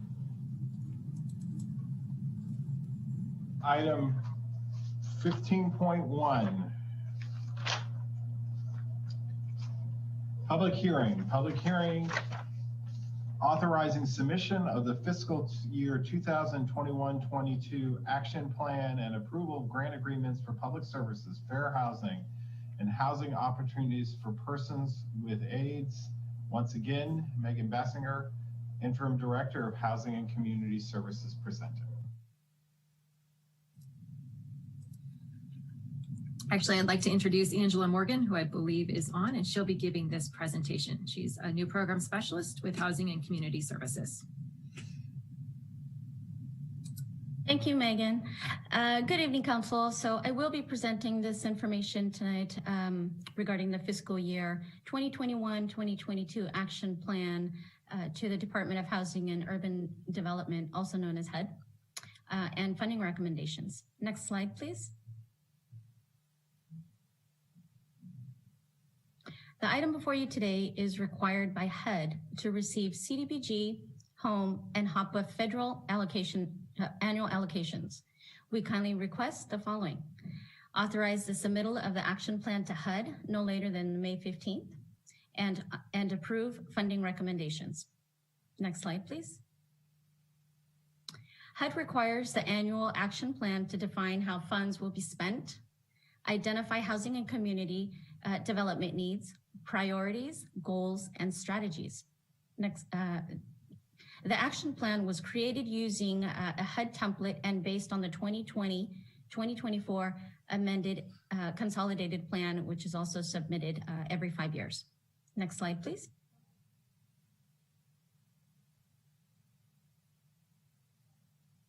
The priorities identified in the action plan shall increase affordable rental housing stock, provide housing assistance and support to low-income households with HIV or AIDS, preserve existing affordable housing stock, and provide housing and services to special needs populations. Next slide, please. In the event that funding allocations are increased, the action plan identifies a second tier goals. They are increase access to homeownership, provide funding for public facilities and improvements, as well as promote economic development. Next slide, please. Fiscal year 2021-2022 allocations for this year's funding cycle by resource are CDBG of $1,536,993, home funds in the amount of $815,307, and HOPWA in the amount of $454,734. Next slide, please. Outreach efforts to encourage public comment include a virtual community meeting that we held on February 16th, notices sent out to the Continuum of Care listserv, social and traditional media announcements. Next slide, please. Further outreach efforts include the city's websites and the City Connections newsletter. Public comments received prior to plan submittal to HUD will be included. Next slide, please. Of the fiscal year 2021-2022 CDBG allocation, 15% shall be used for public services. Under council direction, staff has made the following recommendations to meet these goals. $96,000 to Catholic Charities Family Support Center, $102,000 to Catholic Charities Homeless Services Center, and $32,549 to the Living Room Center, totaling $230,549 for public services. Next slide, please.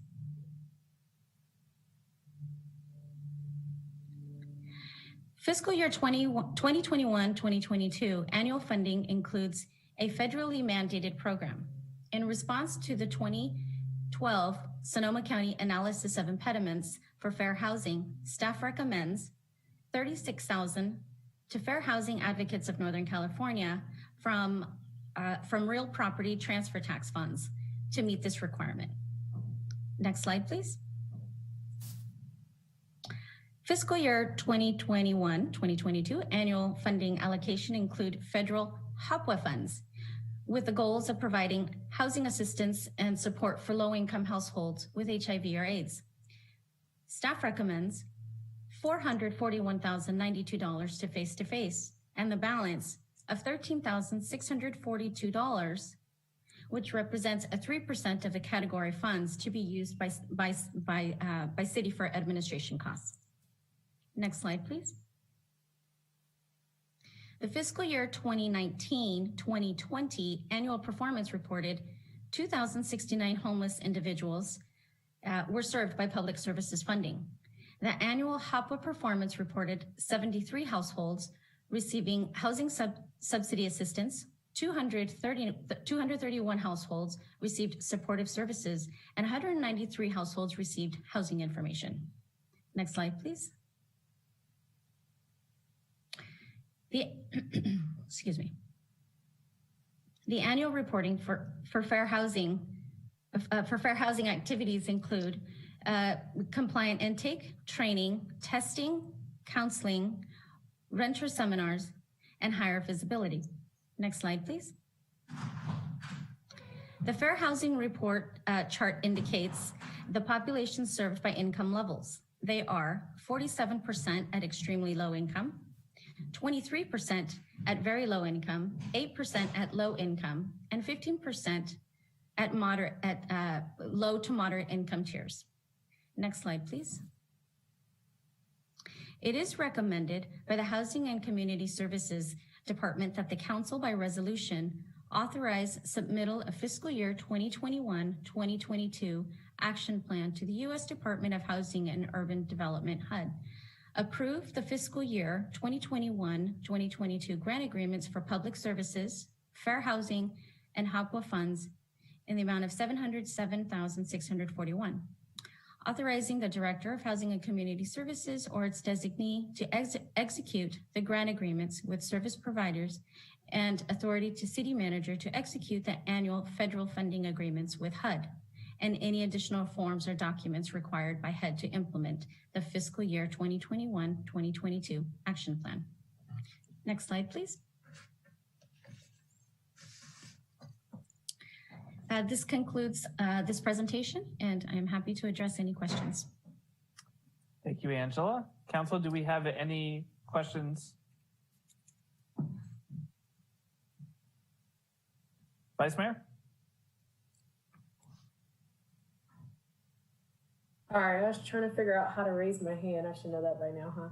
Okay, so my question is for the annual funding, the breakdown. I see there's quite a substantial amount going to Catholic Charities. Has Catholic Charities, are they already performing what these funds would be going to? Is it just like rolling over, or are they already performing those tasks, or is this new? Thank you for the question. It is not new. It is an allocation that the city has provided to Catholic Charities for both the Family Support Center and Homeless Services Center over the past several years. And they had, as a matter of fact, they had exactly the same funding award for the previous federal funds as well. Okay, so how many years have they been in this role? Megan is also on the line. Maybe she can give a little more information historically on the projects. I'd be happy to try and answer that. So first, we require annual applications from public service providers. So any eligible homeless service provider can participate. And in the recent years, we have taken the living room as an additional service provider. Catholic Charities has provided homeless services to the city, I want to say, for in excess of 15 years. They started the Sam Jones Hall homeless shelter, and prior to that had the Brookwood homeless shelter. And I believe there are discussions, and the city manager can correct me if I'm wrong, to evaluate an RFP in the near future for services to the city. But this does support the city's coordinated entry, the 600 Morgan Street Center, which refers people to Sam Jones Hall, and then also the Family Support Center, which is the family serving shelter in Santa Rosa. Yes, the Vice Mayor, the plan is to do a solicitation in the coming months to provide an opportunity for competitive applications to provide support services to the city in our homeless endeavors. The timing would be a new service provider could step into the role by the beginning of next fiscal year. So that would be fiscal year, would be July 1st, 2022. But currently that RFP is in development. Thank you, City Manager. Oh, thank you, Megan. I'm sorry. And Angela, welcome to the team. Thank you so much for the presentation. Thank you. Any additional questions? All right, we'll go to public comment on this item. Attendees, go ahead and hit raise hand on your Zoom feature. You'll find it under participants. Mayor, please be sure to open the public hearing. We will go ahead and do that. We'll open the public hearing here.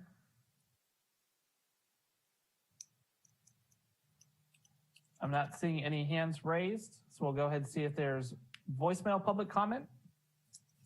There was no voice message public comment received on this item.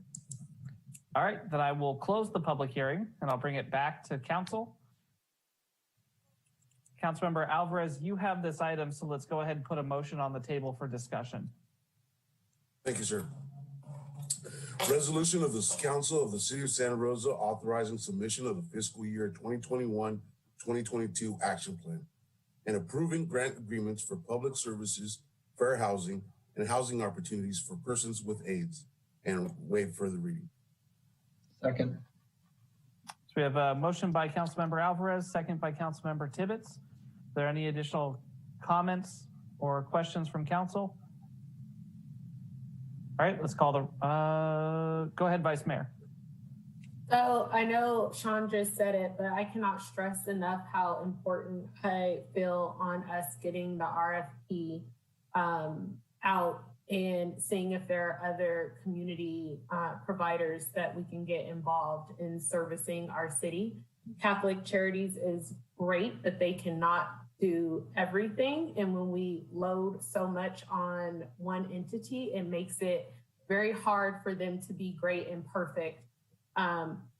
Always strive for perfection, great and perfect at doing something when we as a city and as a county, and we just keep loading them up with things. So Sean, I know that you're leaving, but I cannot wait for us to get that RFP out just so we can see what other organizations we have in the community that can help provide services to our residents.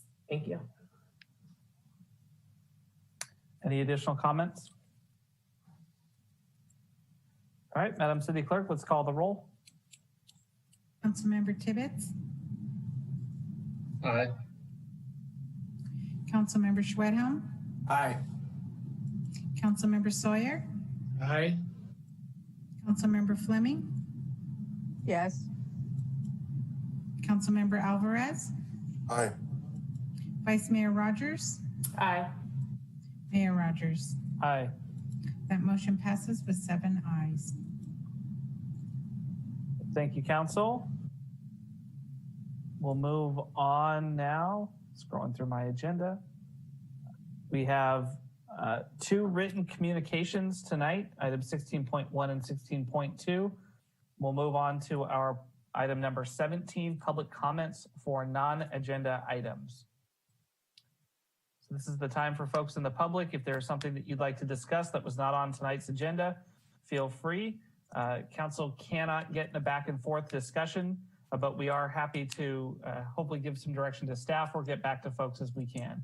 So I'll start with Eric, followed by Gregory.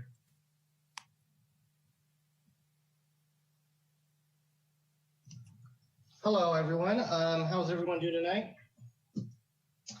My name is Eric Forstall. I'm with Cranker Architects over here in Napa. And for the last several years, I've been working on projects in the city and in the county. And I want to bring to your attention and encourage your support the local fire department, specifically the building plan check division of the fire department. Even before the fires in 2017, the fire department during the plan check process had a significant backlog, which is in some ways a good thing when you see so much building going on.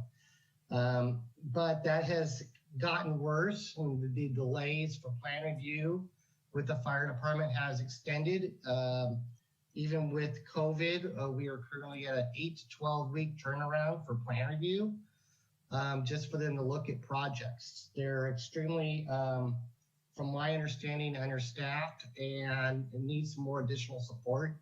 I've had conversations with both Ian and with Jeffrey over there, doing the best they can, trying to review plans, reaching out to all the outside plan check services that are available for the fire department. Unfortunately, the time frame it takes to get these projects reviewed 8 to 12 weeks is a significant amount of time for a few of my clients. I can get building complete, I can get a use permit completed, and I'm held up with fire. And I'm not sure what additional support they need, but either being financial, being able to hire more personnel. But it's been a consistent issue with getting building permits for about a few years now. As I mentioned, I'm here in the city of Napa, and currently on some of our projects where less than 5 shower sprinkler heads are impacted on a project that's commercial related, we're permitted to provide a C16 letter from a contractor who's a C16 as a fire sprinkler contractor, basically stating that no more than 5 heads are going to be impacted on our projects, and we're allowed to proceed with a building permit. And if for any reason we reach more than those 5 heads, then that contractor has to submit plans. I put that out there as a recommendation, but obviously I believe that their hands are tied. So I just want to encourage everyone, if there's anything you can do to help reach out to Ian and maybe provide more financial support so they can hire additional personnel, or maybe more flexibility on who we can and cannot bring in as an outside consultant to review plans would be very helpful in both of our communities, specifically when you take in consideration. Thank you, Eric. I need you to go ahead and wrap up your comments. That's all I had to say. All right, I really appreciate it, Eric. Thank you. Gregory, followed by Davina.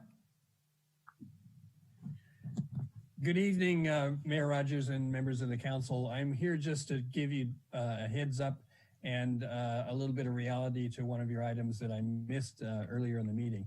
The heads up is that Saves and Homes for Homeless will be presenting during your budget hearings more information, another proposal about safe parking, RV parking, and modular parking or modular housing. We've been working hard, and we hope to be able to excite you about the use of property that the city owns or that we can find ourselves. On a related matter, item 12.5, I think, about surplus land, I want to give you a little bit of history that brings to light is have done.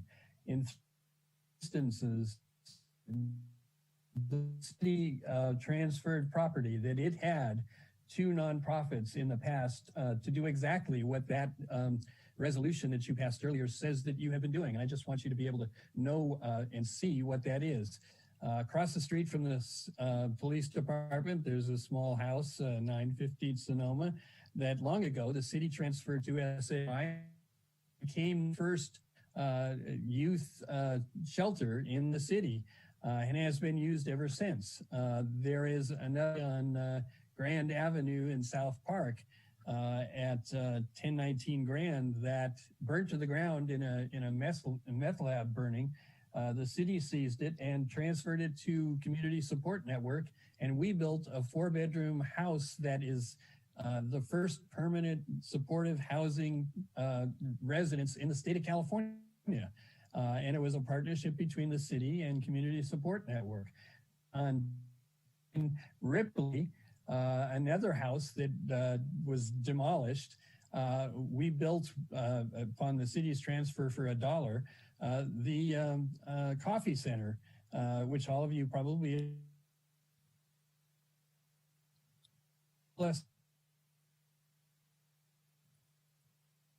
making sure that we had the kind of facilities that the city needed.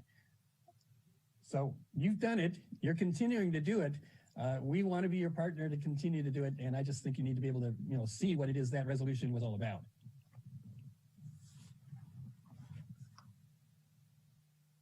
Great, thank you, Gregory. Next up is Davina.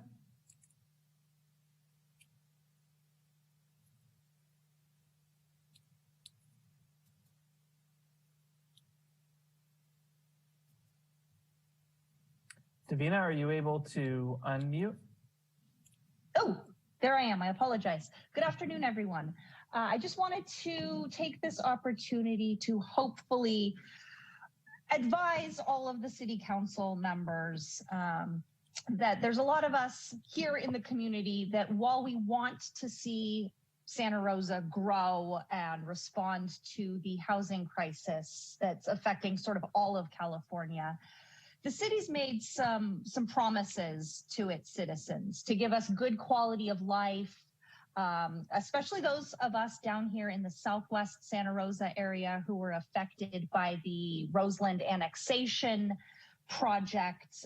The city made some promises to us about infrastructure, policing, future development. And so I wanted to just urge the city council to work with the planning commission to make sure that, and the planning department, to make sure that when new developments are going in, actual thought is given to the quality of life, not only of those living in those new developments, with regards to the size of the lots that these houses are being put on, the size of garage space, but to also consider those in the surrounding areas who are affected by traffic and other infrastructure issues. Okay, well, thank you, Davina. Do we have any other commenters for our public comment for non-agenda items? And do we have any voicemail public comments? Item 13. Public comment on non-agenda items. All right. Barham Avenue has been repaved. I'm Dwayne DeWitt from Roseland, and that road has been in need of repaving for decades, and it finally has come to pass, so it's important to say thank you for that.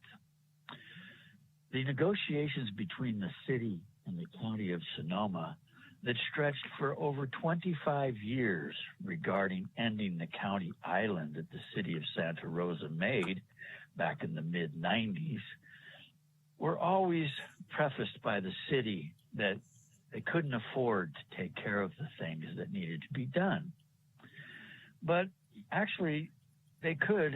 They just directed the money elsewhere rather than putting it into the area of Roseland, where the county has its most disadvantaged neighborhoods, not just one or two, but three of the most disadvantaged neighborhoods in the entire county of Sonoma lie in Roseland.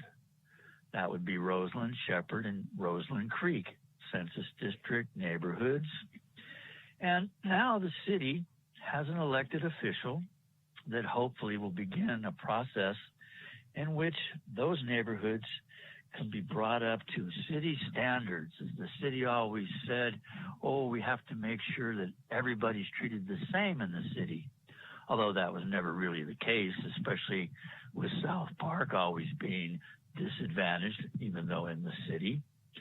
So the city combined the two most disadvantaged areas, Roseland and South Park, together in one district, and it needs to have a strong emphasis on authentic community engagement to get things going forward. Unfortunately, the city's community engagement team and its community advisory board are more about blowing smoke and just kind of talking and not really doing any walking and getting it done. With hope, many have voted for the current District 1 representative on the City Council, and we do hope that that person will be able to avoid being led down the path by city staff who don't really care about making things better, just marking time, going forward to that pension. Yeah, that's the big thing for them. So let's get working together. Let's have authentic community engagement by reopening our government and making it.